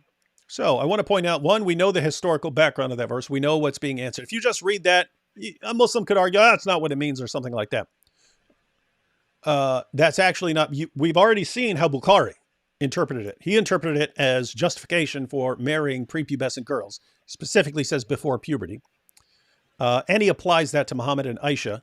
Just wanted to point. We'll read 3 quick commentaries, all on Surah 65, verse 4 of the Quran, just so. And hey, Muslim Cowboy, if you want 20 more, commentaries, just ask. I would be happy to put them all into a video. We'll just read 3, some of the most popular Muslim commentaries of all time. So this is Ibn Abbas, Tafsir of Ibn Abbas, on Surah 65, verse 4. Says, and for such of your women as despair of menstruation because of old age, if you doubt about their waiting period, their period of waiting shall be 3 months. Not 3 monthly menstrual cycles. They don't have it. 3 months. Upon which another man asked, O Messenger of Allah, what about the waiting period of those who do not have menstruation because they are too young? Why don't they have menstruation? Because of a medical disorder? No, they don't have menstruation because they are too young. Along with those who have it not because of young age, their waiting period is 3 months. Notice what you see how Islam solves everything here. It's like you can often see in early Islamic texts and in the Quran even that the pre-Islamic pagans, they were out of poverty, out of despair. They were apparently, some of them were burying their newborn daughters because they couldn't take care of them. And this was, of course, a terrible thing. It is, definitely. And Islam finally came and allegedly put an end to this. It decided to say, hey, don't bury your daughters, marry them, have sex with them. Easiest solution. See, this is how Islam solves every problem in society. Yeah, wouldn't this have been great? So Muhammad starts off his revelation, which would have been an important question, right? So, hey, you've been told when you divorce a woman, wait 3 monthly menstrual cycles, right? And so someone wants to ask, wait a minute, I want to divorce my wife, and she's gone through menopause. She doesn't have a monthly menstrual cycle. What's up with that? So notice how this could have gone. So Muhammad could have started receiving, and by the way, if you read the commentary a bit earlier, someone did ask him that, and that's why he started receiving this revelation. So someone asked him, hey, what about women who are too old to have a monthly menstrual cycle? What about that? And then you have the answer. Notice how this could have gone. It could have gone like this. And for such of your women as despair of menstruation because of old age, if ye doubt about their waiting period, their period of waiting shall be 3 months. Upon which another man asked, O Messenger of Allah, O pattern of conduct for all people, what about the waiting period of those who do not have menstruation because they are too young? Then Muhammad, influenced by the Muslim Cowboy, said, what? How could you be having sex with girls, marrying them before they have menstruation? That's not what Islam teaches. You have to wait for their period. That's when they become women. But he didn't say that, did he? Why? Because Islam is not, has never been, and never will be defined by the Muslim Cowboy's imagination. Or Muhammad forgot it.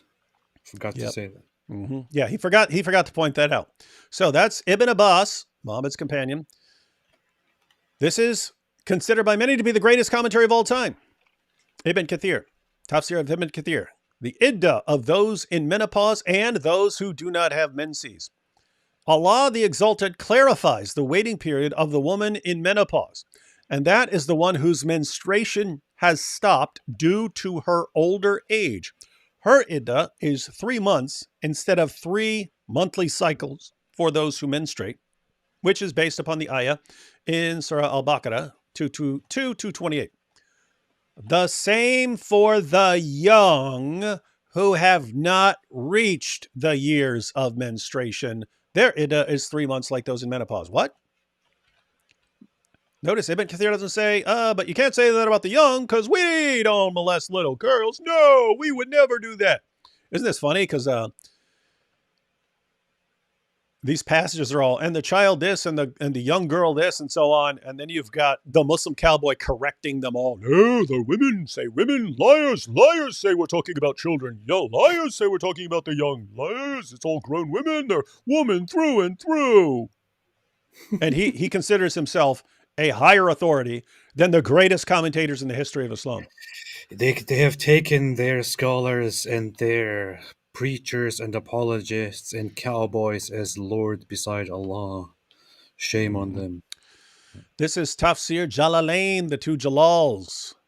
And as for those of your women who no longer, gives a textual variant there, no longer expect to menstruate, if ye have any doubts about their waiting period, their prescribed waiting period shall be 3 months. And also for those who have not yet menstruated because of their young age, their period shall also be 3 months. This is talking about girls who have not menstruated because they're too young to have a monthly menstrual cycle. What did our good friend say? Let's go back to Muslim Cowboy. A woman is a woman when they hit puberty. Making a certain age a number is arbitrary and makes no sense. No, Muslim Cowboy, what makes no sense is you talking about hitting a woman becoming a woman when she hits puberty. Again, that's false. That's false. A 9-year-old can hit puberty. A 9-year-old who hits puberty is going to be developing for several years before she becomes a woman. So you have no clue what you're talking about. The second thing is, we could agree with you and say, yes, a woman is a woman as soon as she hits puberty. But Islam doesn't require that, and Muhammad didn't do it. Muhammad didn't wait until Aisha reached puberty. He waited until he was convinced that he could penetrate her without tearing her open. That's what he waited for. And that's what the Muslim Cowboy is defending. That's what his life is dedicated to now. Defending sex with prepubescent girls and deceiving people by pretending that Islam tells you to wait till puberty when Islam does not tell you to wait till puberty. But maybe he does. Maybe he does know better than Allah and Muhammad and Bukhari and Imam Muslim and Abu Dawud and Ibn Kathir and the two Jalals and Ibn Abbas. He knows better than all of them. And Muhammad, he knows better than all of them. Muslim Cowboy just converted, and now he knows better than everyone. He is He is the all-time ultimate standard of what Islam teaches. Wild stuff. That's beautiful. Beautiful. Wild, powerful stuff. That's beautiful. I don't know. All of this sounds kind of weird because it sounds like you are suggesting. It sounds like you are suggesting if the trajectory continues, that Islam contains pedophilia or advocates pedophilia, and that just sounds ridiculous. Can't be true. That's very racist. It's gross. It's racist, as Ben Affleck would have said it. Mm-hmm. So, ladies and gentlemen, the actual position of Islam, Muhammad hijab is right. If you just went with the Quran, you wouldn't think there's any sort of rule about what you can do. You would say, "Oh, this guy says I can bang his 3-year-old daughter. This guy's been influenced by the Dawa guys. He thinks I can bang his 3-year-old daughter. Why not? Why not?" That's what you would think from the Quran. But the Quran is not the only source. Muslims do believe in the example of Muhammad. Was Muhammad waiting for Aisha to reach puberty? No, he was waiting to where he wouldn't massively damage her physically. He wasn't waiting to not hurt her or something like that, or waiting for her to not be in danger. Was just, hey, how can I avoid completely ripping her open? So you have that's the position of Islam. Just don't, if you're marrying a girl, wait until you are not going to turn 2 holes into 1 hole. Wait until then. That's the requirement. So that's what Islam really teaches. And then you have the Daniel Hakikachus who say you're waiting for some sort of sign of maturity. Not what Islam requires. Horrible teaching, but better than his prophet. You've got the Muslim Cowboy and Ali Dawa. We wait till a girl has reached puberty. Nicer than what Islam teaches. Still absolutely despicable. And of course, fortunately, you do have Muslims who treat their daughters better than pig farmers treat pigs. Yeah, the Dawa guys, as we've seen, treat their daughters and wives worse than pig farmers treat pigs. Pig farmers understand once a pig is in heat, that does not mean you start breeding the pig. Wild stuff. That's a mistake. They should be starting as soon as the pig comes out. Because that's what we do. And AP, we're actually going. I mean, fortunately, it seems like more people are catching on more rapidly. Because I'm just thinking, like, as long as it took us to get them to admit that Islam does teach that Muhammad had sex with a 9-year-old girl, like, how long is it going to take us to correct all these other lies that they're spreading now? Because they see a Dawa guy will admit as much as he has to admit based on what has become somewhat common knowledge. And he can't lie about it anymore because too many people know about it. But that's all he'll admit, and he'll still spread lies until the new lie has been exposed and to so many people that he can't do it anymore. So I'm thinking, like, how long is it going to take before we don't have to do this anymore? And I'm thinking, gosh, given how long it took just to get here, how long is it going to take? But it seems to be accelerating. The speed at which we are exposing their lies. I mean, we saw the collapse of the perfect preservation. We saw the collapse of the scientific miracles argument. We're seeing the avalanche of apostasy. They're all defending child marriage. It seems like it's accelerating. So that could be good news. The thing is, you would expect these, the Muslims who are not okay with this kind of stuff to be to at some point, see this and turn away, or see their fellow Muslim apologists go into this direction of actually defending and justifying pedophilia, and say, oh, you know what, I'm out of there. I'm out of here. I'm not doing that. But they join in with the fun. And justify it as well, and it becomes a popular Islamic position to justify it. Though, of course, the good thing is that the outsiders are then more and more exposed to this stuff, which is why I recently, in a debate with Daniel Kikic, for example, deliberately tricked him into defending pedophilia in front of a completely unfamiliar audience, and people were then disgusted and disturbed. That is the good aspect, but the terrible thing is that Muslims will still be okay with it, still stay within it. And I don't know, my explanation to that is just you would probably say, humans are wicked and this and that. And don't tell me what I would say. Yeah, tell me what you think I would say based on your ignorance. No, I know for a fact that you would say humans are wicked. I know this. How dare you suggest otherwise? To me, it just shows that this is how people are. They are just ready to accept anything. And once they accept a certain worldview, it doesn't really matter what values they hold. They will just adjust their values to fit their worldview, which they adopted for some reason. Some reason, often not for the best reasons. Mm-hmm. And lots of times with some of the new converts, it's just it's an easy way to get attention. Yeah. This is, I actually wanted to spend more time.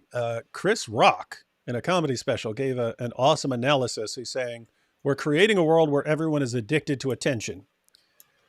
And he said, but there are only so many ways to get attention. So one, he says it more graphically, but he says, show your rear end. And what he means by that is if you're just, if you're hot, you can get by on OnlyFans or Instagram or something like that. You could be a Kardashian and get plenty of attention based on how you look. Another one was you could be the best. You could be awesome at something, right? So he talks about the Williams sisters in tennis. It's like they got where they were by being the best at something. But he points out, notice it's way more work. It's a huge amount of work to be the best at something. So it can be easier to just take off your clothes and show off what you got stuff. But what's relevant is one of the ways to get attention that he listed was to be a victim. So you can be a victim. You can put yourself in the victim category, and all of a sudden you'll get plenty of attention as a victim.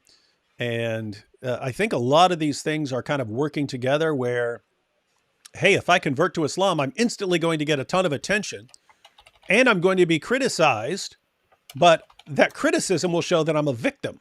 So you're getting the attention you crave, and you get to portray yourself as a victim, all just by saying La ilaha illallah.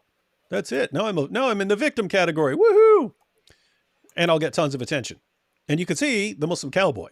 Like, oh, look at all this attention I'm getting just by defending child marriage. Yeah, if you want attention, you can get it. All right, let's go through some more super chats. I think that's pretty much all the content we wanted to cover. So we've shown that the Muslim cowboy has no clue what he's talking about as far as biology, anthropology, any of that stuff. And he has no clue what he's talking about as far as Islam. And the correct thing for him to do would either be to leave Islam, or to update his position and say, oopsie, actually, you don't need to wait. You don't need to wait until a girl has reached puberty. You can just start banging her whenever you think you're not going to rip her open. Yeah. Look at this, by the way. Remember this? That's pretty bad. The disbelievers think we should be ashamed of some things in Islam. There is not a single thing our prophet did that I myself wouldn't do. This is submission. This is the way. He understands that Islam is defined as submission. You just have to mindlessly obey everything Muhammad said and did. Well, Muslim Cowboy, you didn't hear it from anyone else, but you heard it from us, that your prophet had sex with a prepubescent girl. And so, if you're saying, no, you have to wait till puberty, what's that called? That's not called submission. That's called innovation. Innovation. You're making up your own rules. And you probably don't know this either because you don't seem to know what's in your sources. But Muhammad said, every innovator goes to hell. Innovation is a one-way ticket to hell, and you're an innovator. So you should correct your position. We would recommend you just leave Islam and not have to defend this nonsense. But if you want to still adhere to, if you want to still be a Muslim and still believe, nope, I just have to submit. Whatever Muhammad did, okay, then puberty is not a requirement. Stop saying that. Alhamdulillah. That's beautiful. Stop. In other words, you may not have known before, so you may have been ignorant. You're not ignorant anymore if you watch this, and we know you're watching it. So, what's that mean? If you say it now, if you continue to pretend that Muhammad waited until I should reach puberty and that this is the rule in Islam, now we cannot give you the benefit of the doubt and assume that you don't know what you're talking about. Now we would have to assume that you are a liar, which again you would fit in perfectly in the Dawah community. They love two things: ignorance and deception. You wonder why the true religion would need that. Mr. L here says, does the logic work the other way around? If they show signs of immaturity, can we consider them a child? That's nice. If someone has signs of immaturity, can we say they're a child? Yeah, I think well, no. I mean, no. Daniel Hakikachu wouldn't say that, but yeah, you can think of it. It wouldn't work very well because we all have signs of immaturity. But no, I mean, think about how absurd that is. If she shows signs of maturity, she's a fully grown adult, you can start banging her. Okay, well, if an adult shows sign of immaturity, you conclude she's a child? No, you can't conclude just because. Isn't that weird? Now, if there are signs, then we can start banging. Muslim Cowboy, as a Western Muslim, brings a whole new meaning to the Wild Wild West. The Wild Wild West. I like to go downtown. 129th Street.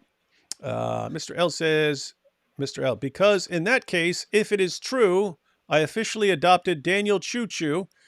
Now AP can legally in Islam marry him till he can walk. I approve. Man. Till he can't walk. Okay. I'm thinking of getting a second soda from the fridge. I need parental supervision / consent. May one of you give me parental consent? Wait, my excursion to the fridge is my personal jihad. Consent void. That's all good. Sorts of loopholes. Beatrice says, a PED network has been discovered in Hollywood. Do you think it had anything to do with some of their people defending child marriage? I'm pretty sure there's always been a bunch of perverts there in Hollywood. This is a good area for the Jordan Peterson stuff about people with the dark tetrad of personality traits infiltrating areas where they can exploit and manipulate other people. One way to really help that is to be in positions of power. And so you have some people who gravitate towards just, you could be a police officer and be a total sicko who gets off on, screwing with other people. But you could be a Hollywood producer as well. Velvet Jazz. These days, average age for menarche is 13. My mother was 9. That's hard for a child to deal with.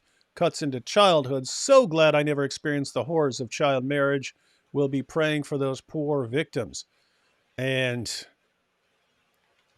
one of the worst things is that these guys believe that they can have multiple wives, and that even though it's illegal, you just do it through the mosque. So even here in in America and the UK, there are the Dawa guys and their followers. They believe they can have second, third, fourth wives. That's that's pretty obvious according to Islam.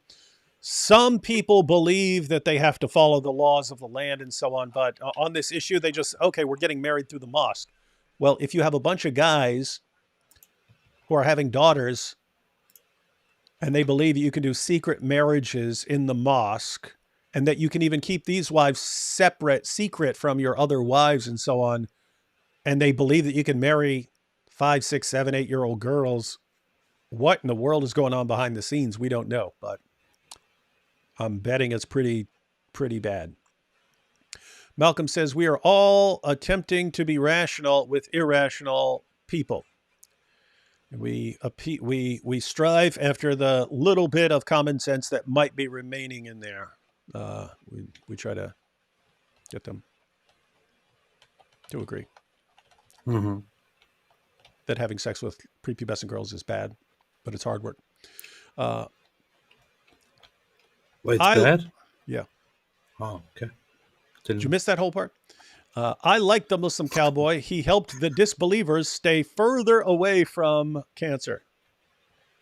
That does seem like it's going to head in that direction. Like they get, you do have the people who are like, oh, they're saying they're going to kill apostates and they're saying all this stuff. They're based.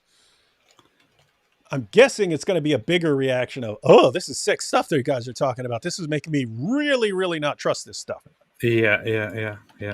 It's what's so funny. Recently, didn't Ali Dawa say that Sharia is good and people should convert to Islam because they will do good things like taking care of their grandparents and not all the chopping up people and all of that kind of Sharia which you always hear from people. This is so weird that he's saying this a few months after he had just announced that, yes, now people are joining Islam because of its intolerance, because people want to have some intolerance. That's why they're joining Islam. Yeah. Yes, we are proud of executing apostates. Now they're suddenly going back to, oh no, not the bad stuff, only the good stuff, plus child marriage. Yeah, you need to put all that stuff together into a live stream because it's, guys, what he's talking about there, Ali Dawa, when he's talking to AP, we're gonna once we rise to power, once we get Sharia, we're gonna chop your head off. We're gonna be chopping, and keep in mind, you're talking about millions of apostates. They're gonna start chopping their heads off, right? But then when he's talking to people, he's trying to appeal to their emotions to defend Sharia. And there's this clip where he's just going, you need Sharia because Sharia will tell you that you got to take care of old people. See, you need Sharia. You're dying for Sharia. You need it. It's so important. And he specifically says, as AP pointed out, and we're not talking about what the Sharia people think is there, like you chopping people up. And no, it's all about helping people. And like, what a liar. I mean, that dude has to, that's not ignorance. That is a dude who knows he is lying. Yeah. Who knows that whatever group he's talking to, he will lie. He will say whatever he thinks is most appealing to them and not care at all about whether it agrees with what he said yesterday to a completely different group. And that's why he's so popular. Like the bigger a liar you are, the more popular you become in Dawa. That's how it is. It's beautiful. Yep. Powerful stuff. Chaos had a question for IP, who's not here anymore. IP is a father. How hard was it not to hurt Daniel when he was defending child marriage? Daniel's a big dude. IP's smaller, but IP's a black belt. So I would guess he would kick the crap out of Muhammad Hijab. Not Muhammad Hijab, Daniel Hakikachu. Yeah, but imagine that. It is kind. I do think it's kind of. Now I'm glad that we can actually just be exposing this stuff, but there's a part of me that wonders why do people put up with this? Like, imagine, like, what, you just defend child marriage? What the heck are you talking about? I don't know how these guys aren't just getting knocked out running around. I mean, they're running around defending pedophilia. I think it's probably happened. I'm not advocating a violent response, but I would think that someone's just I think they're gonna run into the wrong guy one day and just gonna be like, what'd you just say? Wait, just to clarify, you're defending sex with 5-year-olds? I think they'll probably just get knocked out at some point. So we're not saying we would do it, but You think we don't have gangsters? No, I'm not, and I don't want it to happen. I'm just, there are people who like I'll tell you, if you went into prison running your mouth about that, you're gonna have a pretty miserable life real quick.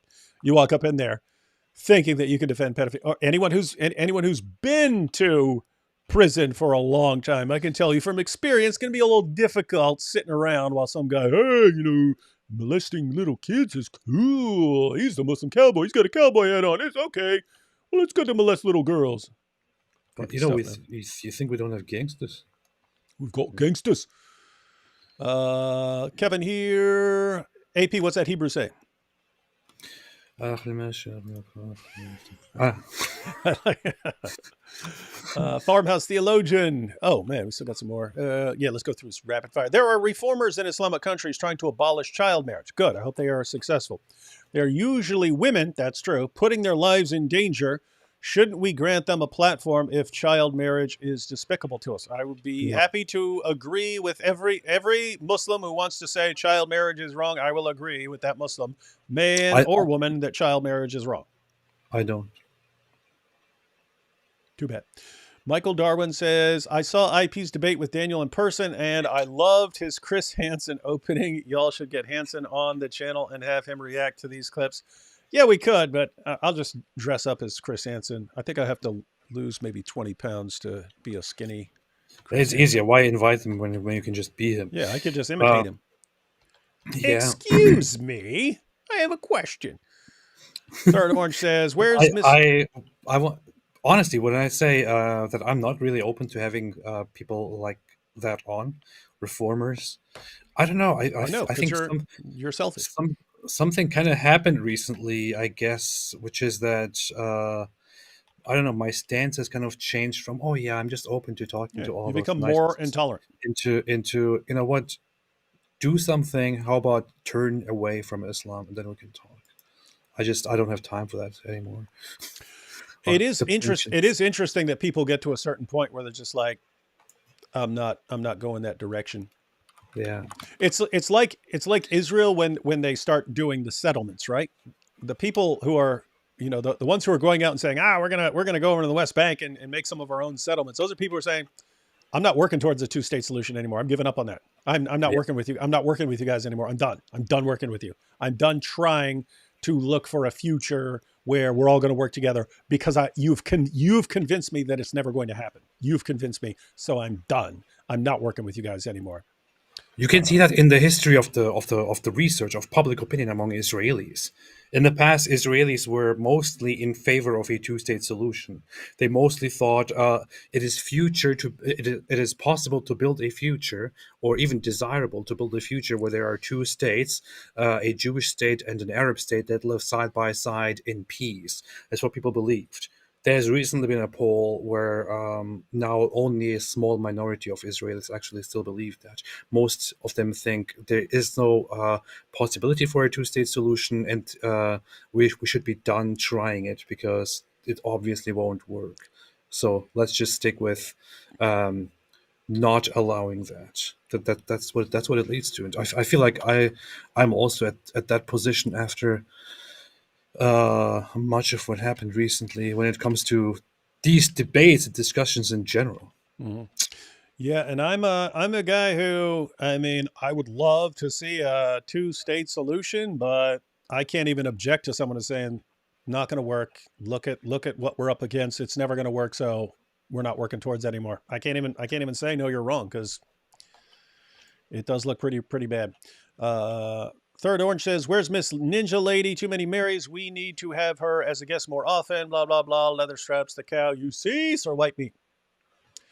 Yeah, Mary's good. She's one of a handful of people who, it's a limited number of people. So there's like IP is one of them. People just can read a ton of stuff, absorb all of it, remember all the relevant details and stuff. There's him.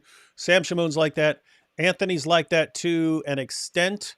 And Mary from Too Many Marys is like that.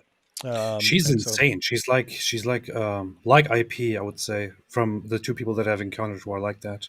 But a woman who, according to Muhammad, has half the brain of a man. So that's weird. I know. So in a weird way, her half brain is twice as smart as everyone else is, because I mean, it's twice as smart because she's got half the brain according to Islam, and yet she's as smart as like really, really smart guy. Oh, but keep in mind, guys, keep in mind, over on Thaddeus's channel, he goes live with Mary pretty regularly, so you can always catch Mary over on Thaddeus's channel.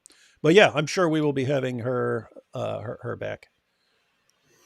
D good, D bad, and D ugly talking about the pedo boy.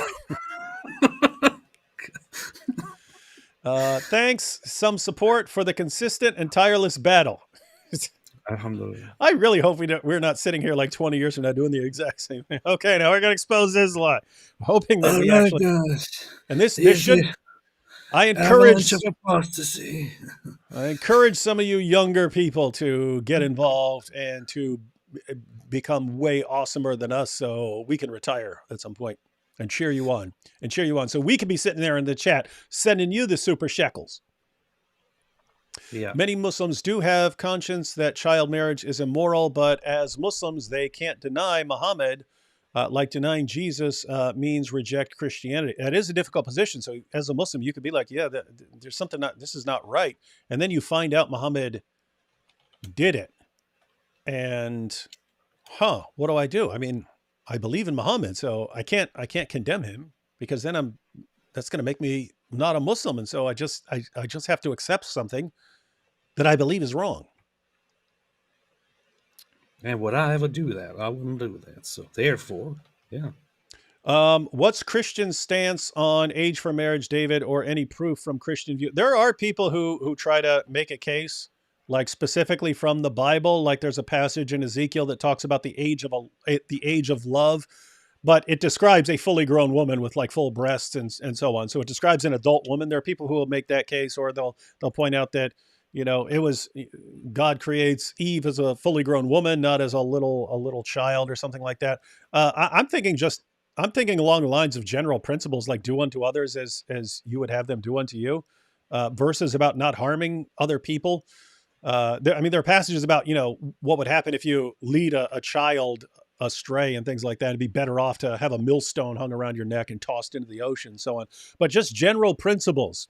Keep in mind, Islam is rule-based, right? If you don't have a rule, you don't know anything. You can't possibly know. Unless you have a command from God, you can't know what you're supposed to do in any situation. Doesn't matter how obvious it seems to you.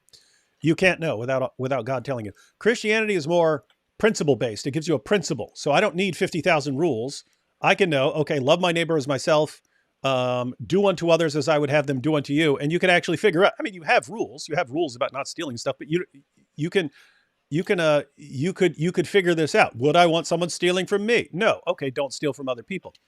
If I were a 9-year-old girl, would I want some creepy old Heaven's Gate dude claiming to be a prophet and coming in and banging me? Of course. No. Definitely not. Okay, so if I were a 9-year-old girl, I would rather be playing and not have some old creepy dude playing with my privates, right? So I could say, okay, well, if I end up in the position of the creepy old dude, don't treat a little girl like that. And so it's just, that's kind of the problem with Islam. In Christianity, you can include the latest scientific medical knowledge in your assessment of right and wrong. Okay, since I know when it's safest for a girl to get pregnant, can I factor that into my consideration? Yes. Would I want someone banging me when it's not safe? No, I wouldn't. Okay, well then don't do that. In Islam, they're looking to Muhammad. They're looking to any commands, and they don't have direct commands from Allah about this, except for it's okay to have sex with a prepubescent girl. They're looking to Muhammad, and whatever is said later, or whatever science shows or medical knowledge shows, if it conflicts with what Muhammad said or did, it's irrelevant. And that's why Islam's just got problems. You see, David would admit that he has no rules. What? AP admits his incest is good. Here you go. This is a question for you. Do you ever find yourself thinking, I wish I had Ali Dawah on my side? Every day. I was just like, all these smart people. I mean, we got IP. You know, we got IP. We got IP's big brain on our side. But man, if we just had Ali Dawah, yo, feed me some grapes. Hey, Smiles to Jenna, come feed me some grapes. Yeah. Oh, what this remind me of? Right? Yeah, we need him on our side. You know what's funny? This reminds me of when I had my this debate disaster with Ali Dawah, after which a whole war broke out between Sajid Lipim and Mohammed Hijab and Ali Dawah because of his terrible behavior in his debate. Mohammed Hijab made a response video to Sajid Lipim at that point, and he said something about Ali Dawah, which I find very funny. He said that Ali Dawah might not be very as knowledgeable, or whatever it is, whatever you expect from the Dawa personalities, but he has a very interesting way of appealing to the younger people, to the kids, basically, like to the younger Wonder why he population. wants to appeal to the kids. But it's funny that Muhammad Hijab basically describes the value of Ali Dawah in the Dawa community by pointing out that he has this strangely interesting appeal to the younger population, like those who are not very developed, and it just says everything, doesn't it? Yep. That tells you a lot. It does make sense. So, mystery solved.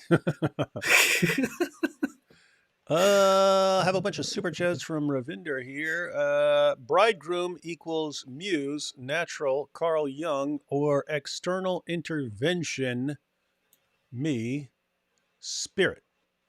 Alhamdulillah. There's a bunch of these that are like combining psychology. I'm not getting this. Let me see. Husband and Lord equals oral law, Talmud, reared by impression. Oh, id. Okay, id. Okay, id Freud to soul. No time for soul. The duality of man. And then Satri, Akal, and then did Freud know the Talmud? I seriously doubt Freud knew the Talmud, but I didn't catch much of what you were saying there, Ravinder. Freud probably had no idea. Yeah. Freud was an atheist, so seriously doubted that he was out there studying the Talmud. Emmanuel said he had his cocaine and he was fun. He was happy with that. Yeah. Any idea why Jews can pray in a mosque mentioned in Talmud? If so, since when? And do modern Muslims allow Jews to do that? I'm not familiar with Muslims allowing Jews to pray in mosques. Yeah, it probably wouldn't be allowable. Christian Fabio says, IP, stop yawning. It's unprofessional. What's unprofessional is telling IP to do stuff after he's gone. Look, he stopped. But I already pointed out why we let IP go early is he goes to bed early. He goes to bed earlier. So he's getting tired. It's tiring to be on here with us when he's already tired because it's his bedtime. We stay up late. Well, actually, I stay up all night. IP is a responsible, reasonable human being who actually goes to bed at reasonable times. So, yeah. Terrible Taco is a bread tuber, a socialist YouTuber. Who's that? Was that someone in here who was talking? I don't know. I have no idea. Oh, Islamicize me too, doing every single thing Muhammad did. Maybe I could even be the Muslim cowboy. Yeah. Yeah. You see? It is almost miraculous that a man like Muhammad could start such a large religion. Well, I mean, think about it. Look at what he appeals to. Going to a bunch of guys and, hey, guys, fight for me. If you fight for me and you survive, you're going to take everyone's stuff and take their daughters home as your sex slaves and so on. And so you're going to take everyone's stuff. That's what we're going to do. And if you die, we're going to spend eternity deflowering virgins. That would appeal to a certain kind of people. And that's what Muhammad did. Assalamu alaikum, partner. A Turkish-German atheist. Crypto Jew doing a Southern accent. Now I've seen everything. Turkish-German atheist crypto Jew doing a Southern accent. Now I've seen everything. That is, you may be you may be one of a kind in that. I am.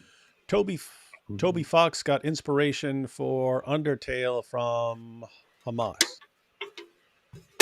Okay. Not familiar with Undertale. Please do reaction video to Nabi Asli. It's funny. I keep hearing that. Is it the same person recommending her, or is this different people recommending Nabi Asli? I think it's different people. Okay. Well, if it's different people, let's remember it this time. Harshal says it. If it's someone else next time, we'll think about it. Or maybe Nabi Asli just has multiple accounts and keeps promoting himself through us. Yeah, we've discussed before. There are people in the chat who make their own content, and sometimes people who like other people's content. But we'll have a live stream at some point where we're just going to go through people's stuff. Yeah. AP will love Ram Ranch. Again, I want to see that. No. Oh wait, no. Ram. Oh, we're back to Ram Ranch. Ram Ranch is a gay cowboy song. Okay.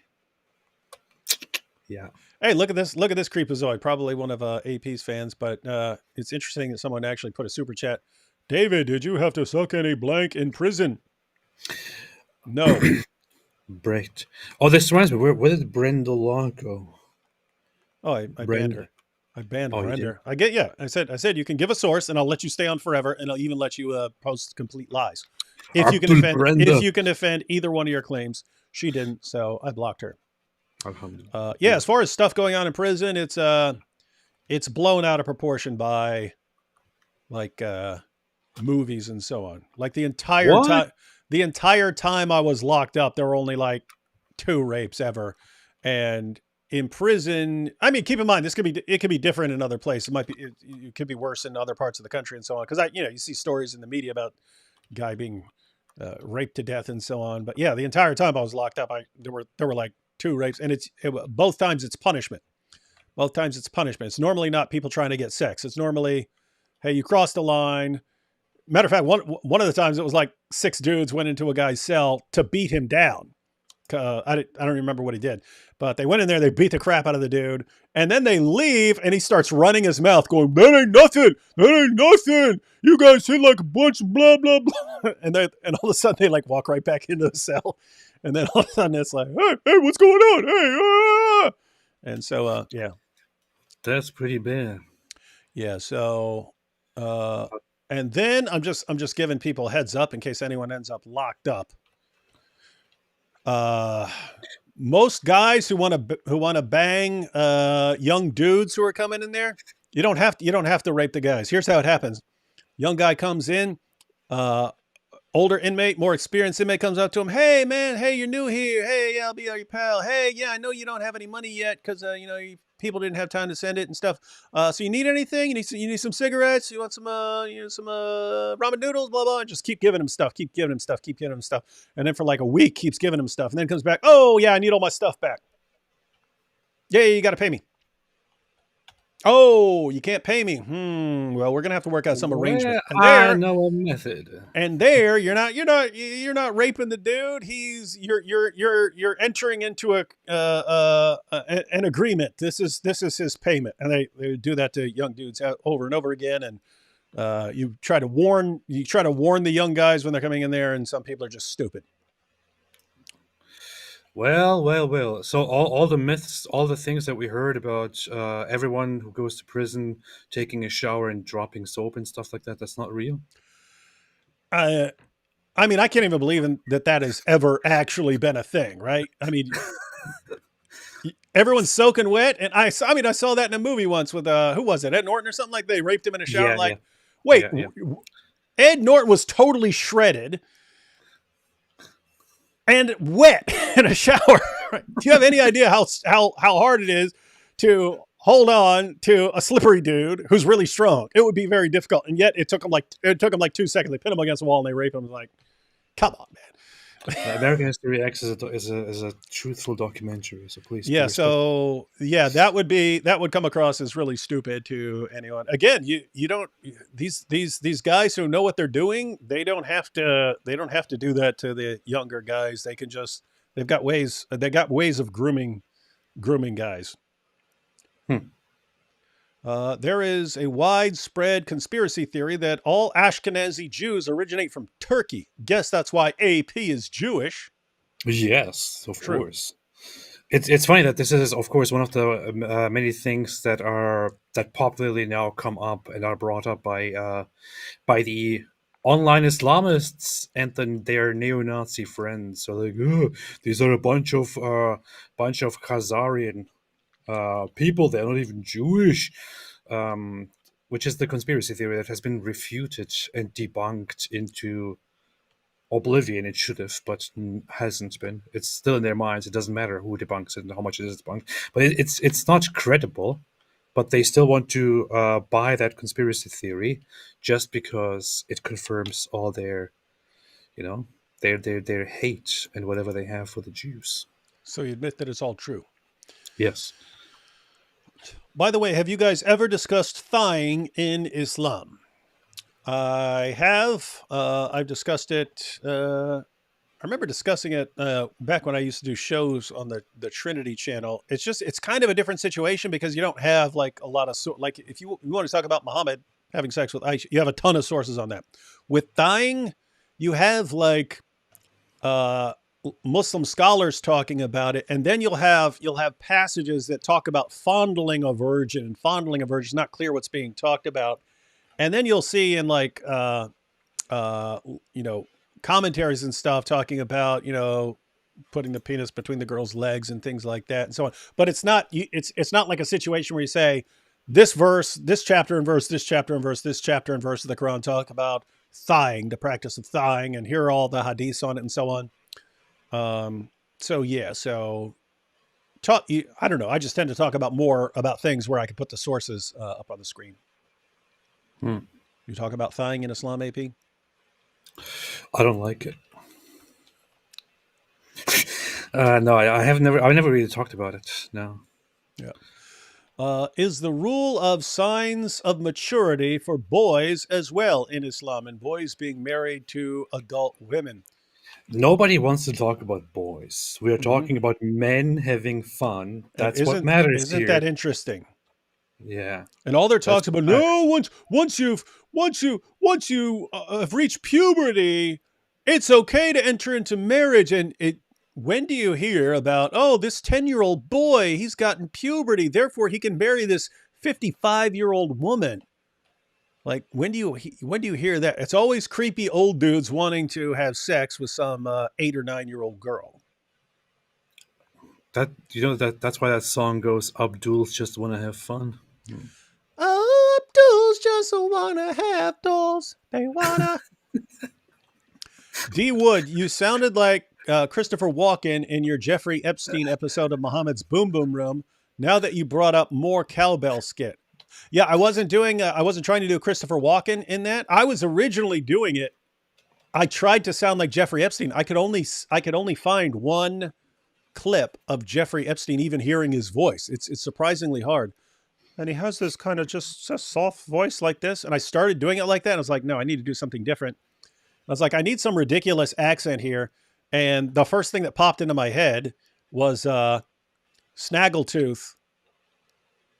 Snaggletooth or Snagglepuss, what was it? But he's the old cartoon. And when he would go, I don't remember what line it was on, but it reminded me of Snaggletooth when he would go, exit, stage left. And I was like, I'll just do the whole thing like that. And so, but that is a little Walken-y. My modest contribution for your next latte at Zionist Starbucks. The Z World is being censored on YouTube. Oh, is it? You can't say that anymore? I mean, does it like block stuff if you put Zionist? Really? I don't know. Huh. IP needs a podcast called IP Too Much. That would be funny. I suggested IP Daily or IP Every Day. IP Freely, yeah. IP Daily, that's good. Yeah. How does he not? We have awesome ideas, and how does he not go with that? People would watch it. Would you? If he just did even if it was like a 20-minute thing, if it was just IP Daily, you got to watch it. Everyone has to watch it. If that was my name, I would totally do that. IP Daily, IP Every Day. Oh, nice. It is amazing to have to cite scientific studies to prove things that are axiomatic, all because Muslims are forced to believe in madness, plus simple things like music are considered controversial. Yeah. Banging little kids, we have to defend that. Music? It's haram. Romeo's dagger test. I'm a Zionist. Yeah, it's that showed up. You're good. Hector says leather comes from cows. Muslim cowboy with his cows. Reads eyes are the leather straps of the anus. Converts to Islam. The beauty of Islam. That might be. I'm a. He'll probably have some sort of like a conversion video or something like that. Maybe you should watch it. Maybe we should watch it in the live stream and help out the Muslim cowboy a little more. Yeah. Prophet with mole, the child molester. Yeah. Huh. I choose the cow. Inhales, cough, cough. Dang, this Muhammad pack hitting different today. Cope, Muslims, Jesus forever. Oh, by the way, when are we getting the atheist versus Christian Smash Brothers match? What's that? What is that? I don't know. Smash Bros. What's that? Is that a video game? Yeah, there's a thing called Super Smash Bros. That's a Nintendo game. If you could do atheist versus Christian, I would destroy you. That'd be fantastic. Then you'd have to convert. That would be funny. That would be funny if we did like, okay, we're going to play one game. If I win, he has to convert to Christianity. If he wins, I become an atheist. All you Christians, pray for this game. and then we publish videos on our conversion story, how I converted, why I became a Christian. Yeah, playing Super Smash Bros. And we made a bet. That would be funny.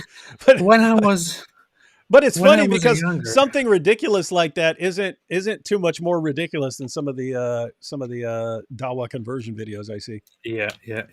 Oh, they told me the book was perfectly preserved, so I said, "Ooh, where do I convert?" Really? When I was a little child, I always had my questions and my doubts about the Trinity. I always thought it doesn't make much sense. And then I read all the religious books in the world, and then I played Super Smash Bros. Yeah. Converted. Hey, D and AP, I'm an American non-religious Jew. Once the massacre, many of my friends joined the Free Palestine movement. Do you guys think Christians will support Jews after the war ends? Anus. What? It just ends with anus.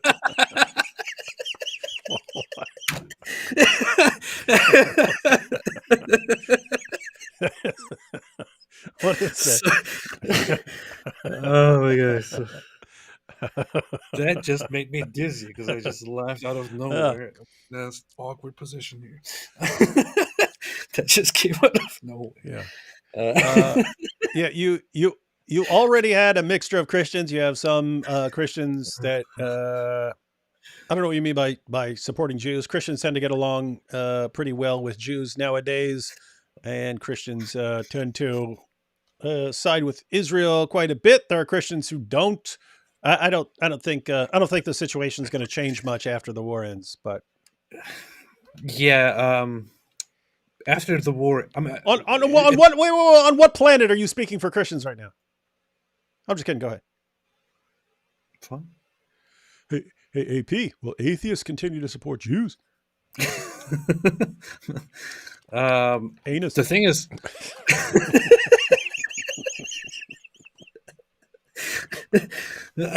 You see always these atheists bringing these things into conversations. I don't even know. It's even hard to tell. It's hard to tell what and how this war will end. How long is it going to? Is it going to be something like where they spend the next 3 months crushing Hamas and then they move on, or is it like it's going to be like 2 years from now and they're still going after Hamas and it just never ends? I don't know. We will never know. Yeah, I can't imagine it. I mean, they seem to be going through it pretty systematically and hardcore and at a high rate of speed. So it seems like it's going to end at some point. Israel actually offered a ceasefire, a temporary ceasefire, which Hamas just rejected. So I don't know. They offered. Now there are actually news. There's like a great sadness and anger because just yesterday, over 20 IDF soldiers died during an operation, which is like the deadliest day for the IDF, and now the government is vowing to go hardcore. So I don't know. We'll see how it goes. Good luck. You're gonna need it, Hamas. What their hadith that Aisha was sick and went bald when she was younger, and Muhammad basically waited for her hair to grow back. Yes, you find this in the hadiths. If you want to look one up, you can look up Sahih al-Bukhari 3894. That's the one I used in my Ali G Dawa video. So, but that's got that passage. There are more. And you, anytime you're looking up a hadith, you can just go to sunnah.com, and type in some keywords. So if you just went and posted this, what you just wrote there, it would probably pop up for you. Yeah.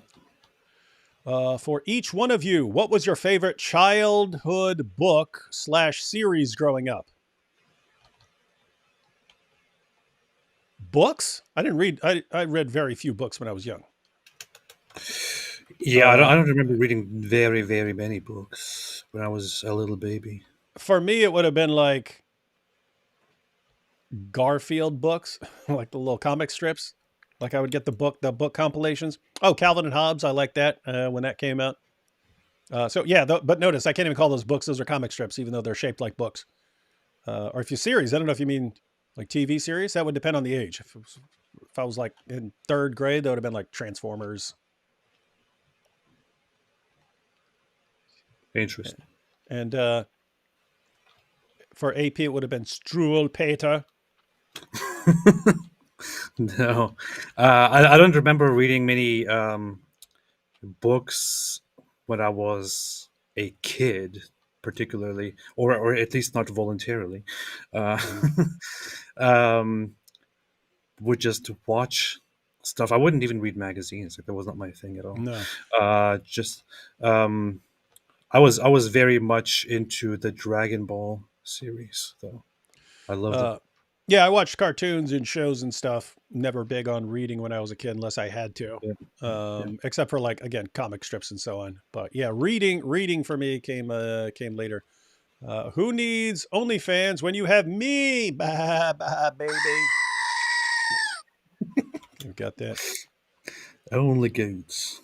Logical flaws. Make this make sense. Eating pork haram, but porking little children halal. Love Hatun Tash's holes in the narrative even more. Pretty rough stuff. Purest form of narcissism, victimizing yourself while actively making victims. Yeah, that is really bad. And so you can see that with Islam, but yes, that is something narcissists will do. They will victimize everyone else, and yet they are the victims of anything that could possibly go wrong. That bit about child wives and temple marriages sounds like Warren Jeffs of the, I think that's Fundamentalist Latter-day Saints. I think that's what it stands for. I was thinking earlier when somebody brought up Mennonites, which I never heard of them doing anything like that. The only example that came to my mind was precisely that, the fundamentalist Mormon.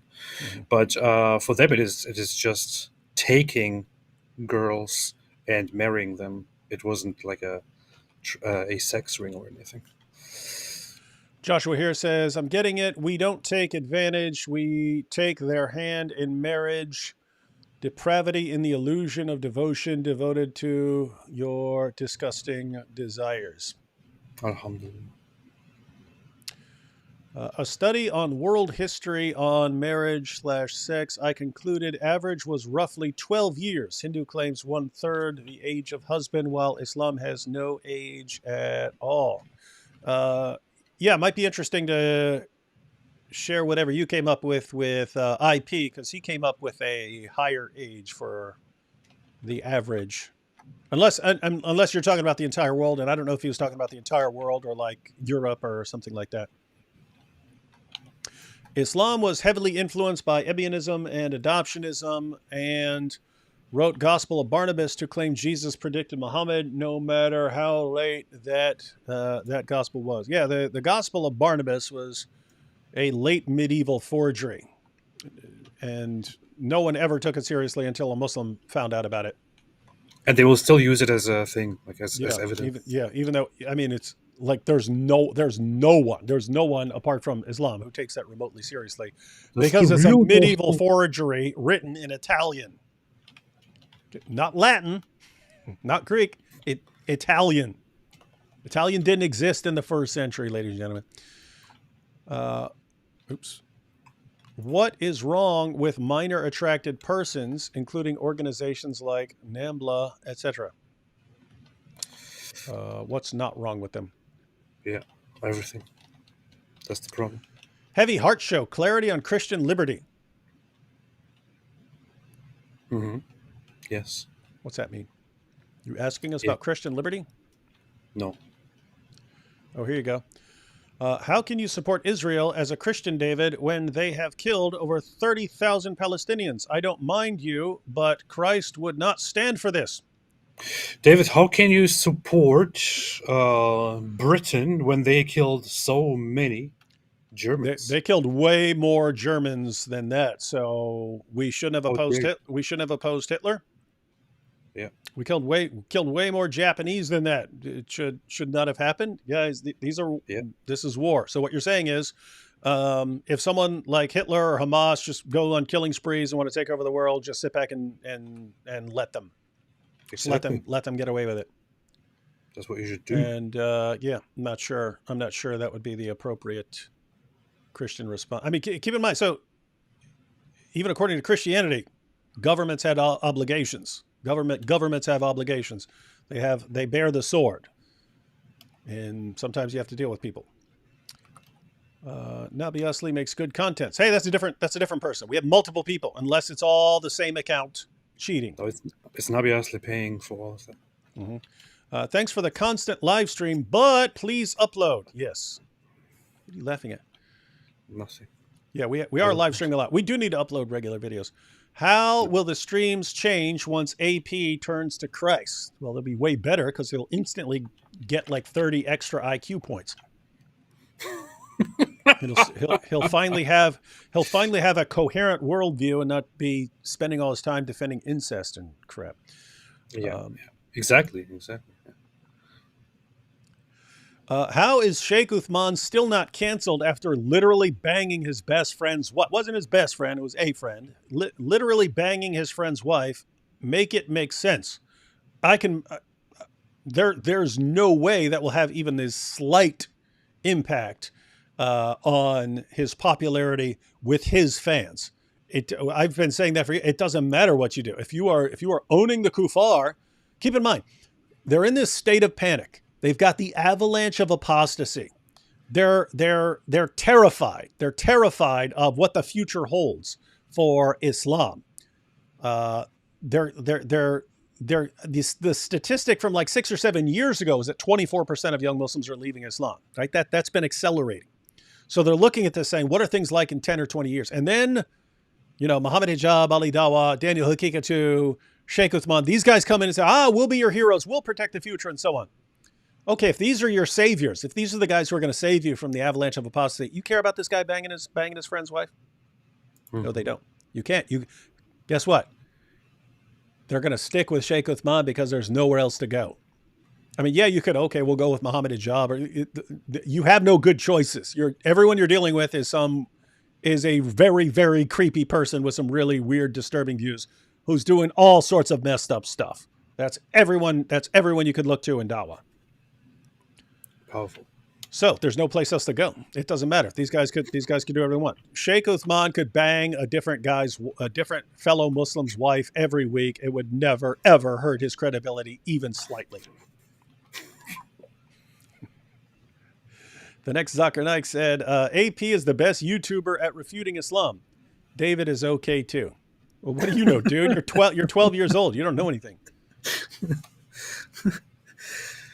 Nice. Wanted to ask if you have ever reached out to Cliff Knechtley and having him on. Never heard of him. So how would I have reached out to him?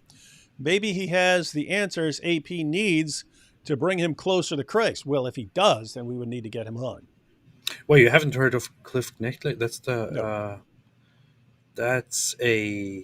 an apologist and preacher who is. No, I don't know. It's weird because I am bad with names. I'm actually better with like I could probably remember a person's social security number before remembering the person's name. But weird names like Knechtler, you figured I would remember that. But yeah. Have so you just heard thinking, of Stuart Knechtler? Or so this guy, he has a channel. now you're just making up your name. Have you heard of Rippleton Hallbanks the Third?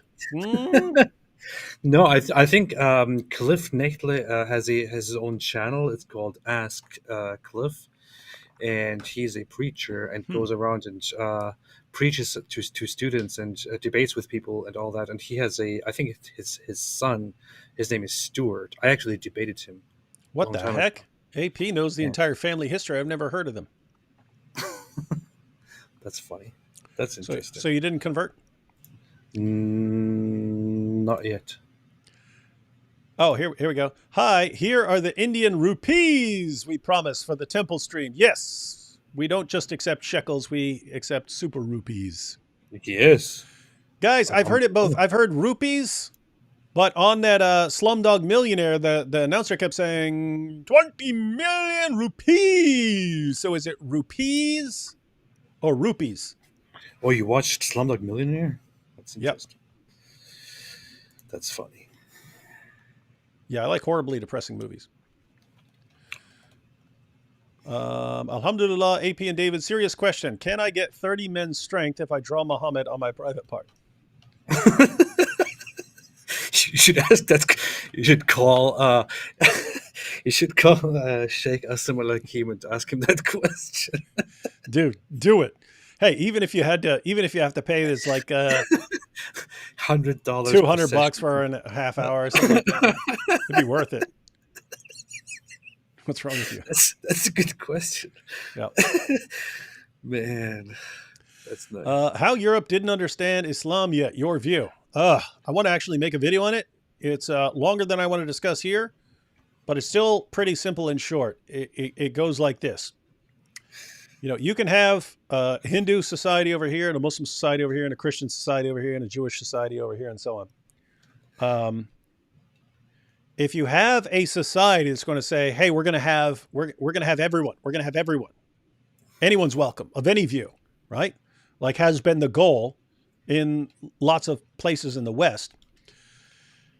You end up with a kind of pressure not to take your views too seriously, or not to, be kind of imposing your views on other people and so on.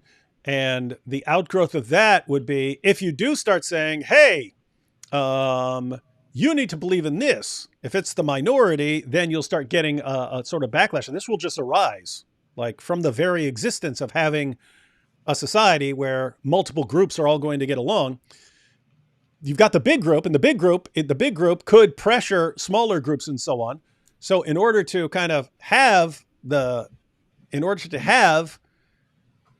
all the groups together, the tendency is going to be to kind of be pushing back on the largest group and saying, hey, dial it back. You have to get along with everyone. And notice that will be, you're a bigot for trying to tell that person, you're a racist if you disagree with that. You're going to have that sort of thing. And if you just bombard the biggest group with that for years, it actually works. It actually works in the sense of you'll start backing down and then glorifying everything that's different from you. And eventually you realize, wait a minute, this is like harming us and destroying us. And you've spent decades destroying your ability to stand up. I believe you'll get it back when things get bad enough, but I think that's how it happens. And so there's just been massive pressure on Europeans for years that if you have any problem with Islam, if you have any objection to it, you're a racist, Islamophobic, hate-mongering bigot. And so some people just cannot even process that. And guys, there's a lot of people don't realize how, my goodness, I could do a little video on this, but a lot of people don't realize how much people want to fit in with kind of what's being said. AP, you remember that psychological experiment where they put someone in a room and they show them 3 lines, a little short one, a medium length one, and a long one. And then right beside it is another line, and it's obviously the same length as the one in the middle. And you can ask 100 people one at a time, bring them in there. Hey, which one matches? And they'll say, obviously that one, the one in the middle. That one's the same length. And if a person comes in and there's one other person there, And the one other person says, no, actually, it's the short one. They won't fall for it. They'll still say, no, then you're an idiot. If there are two or three people and the two or three people all say, no, the short one is the one that matches, they'll still say, no, how are you guys not seeing this? You're all stupid. Once you start getting to 8 or 10 or 12 people all saying, yep, it's the short one, the statistics are around 75%. Once a group is telling you something, it's around 75% of people will just go along with the group, even if they can see it. And even if it's like indisputable that this line is the same length as this line and the others are definitely not the same, 75% of people will go along with the group.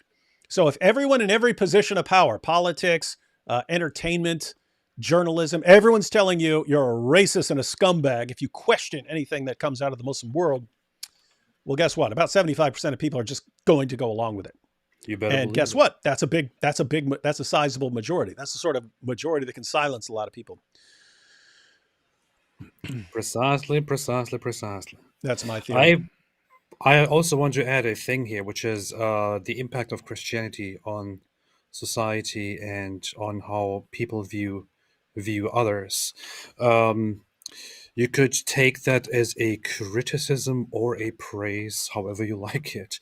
But there is no denying that the religion and the culture which shapes this, a society has huge impacts on the moral foundations that the society carries with it, that are well deeply anchored into the society, and that will stay with the society even if the society moved on from that religion and no longer believed in it. Like if Christianity suddenly disappeared from the world, Europeans as post-Christian society would still carry with them Christian values deeply, probably for centuries, maybe even longer, who knows.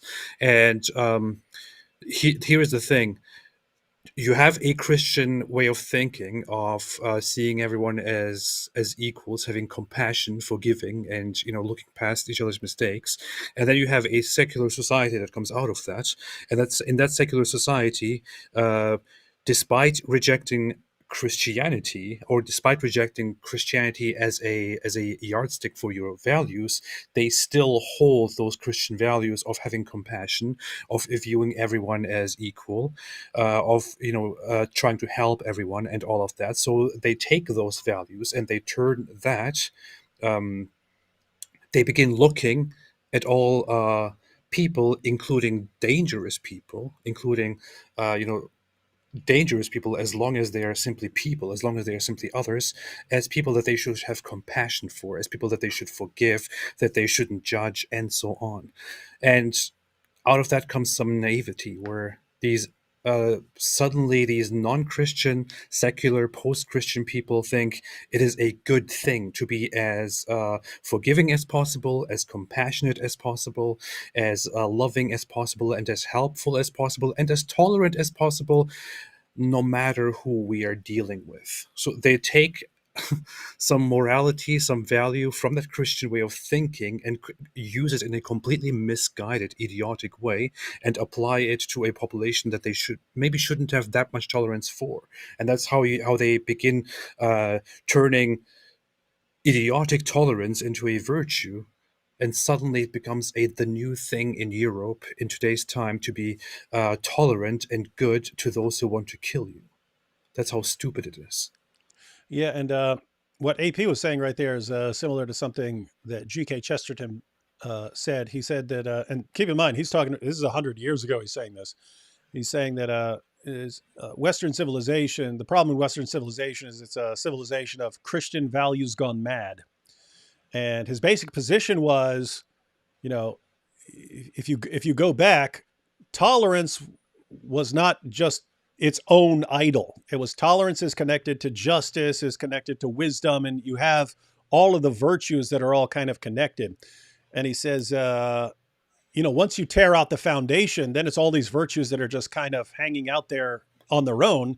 And different groups will take one as like an idol. It becomes an idol, but it's not connected to anything anymore. So tolerance just becomes its own thing. and you're basically worshiping tolerance in everything you do, like a religion. But it's no longer connected to not being stupid. It's no longer connected to wisdom or justice or anything else. And so so that's it's just a problem. Have to see where it goes. Let's see. All right. Almost done. Please take my jizya. I now feel subdued. You've been subdued. Radical Cleric says, are my super chats not showing up? We went through your super chats. What are you complaining about? I don't see any super chats from Radical. No, I see 0 super chats. Not even the one that's on the screen. Yep. Chris R said, praise be to Zainab bint al-Harith. She chose the goat. Zainab bint al-Harith was the... Cheeky Chesterton. Is that what you said, David? What? Did you say cheeky Chesterton? I don't know what I said. I've never said cheeky Chesterton in my life. What are you talking about? G.K. Chesterton. I know, but old school Pete said cheeky Chesterton. Oh, who's that guy? G.K. Chesterton.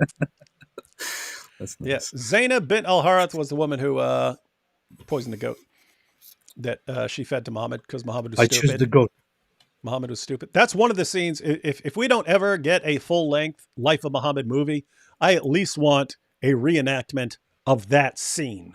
We killed all these people. We killed so many of the Jews of Khaybar. The woman walks in. Hi, Muhammad. I made you dinner. He's like, oh, yeah. What a nice woman. Yes, bring me the food. And it's just so dumb. And then there should be Curb Your Enthusiasm music playing at the end. Yeah, that'd be awesome. AP, you need to go full CK3 and make a new Christian religion. Then you can still defend incest. Your already prophet religion reform is 50% off. I will do that. Thank you. We have M, no comment. Immortal 17. I think the dude on the right should make his own channel about criticizing Islam too. He seems okay. So this is a follow-up to the earlier comment saying David's okay. But yeah, AP should make his own channel. I don't know. YouTube is not for me.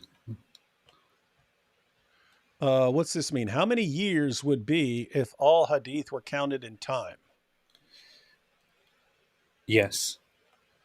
You mean if you just started counting up all hadiths? How many years would it take? I don't know what you mean. Just say yes. Oh. I don't know.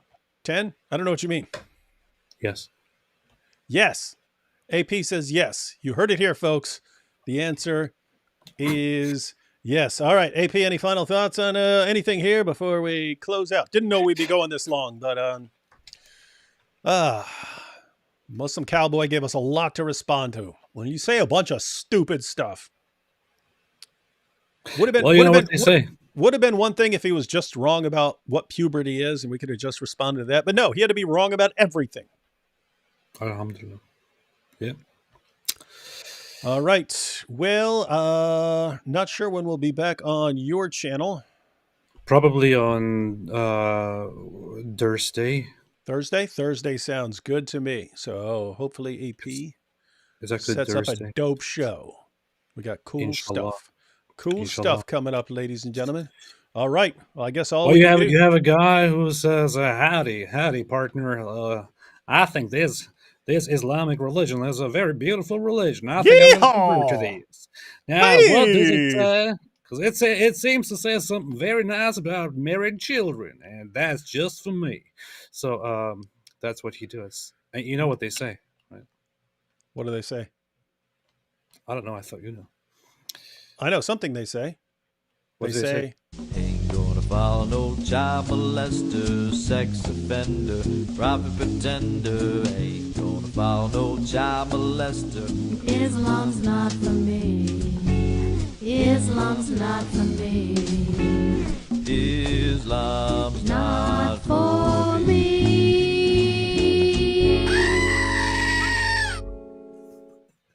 Catch y'all next time.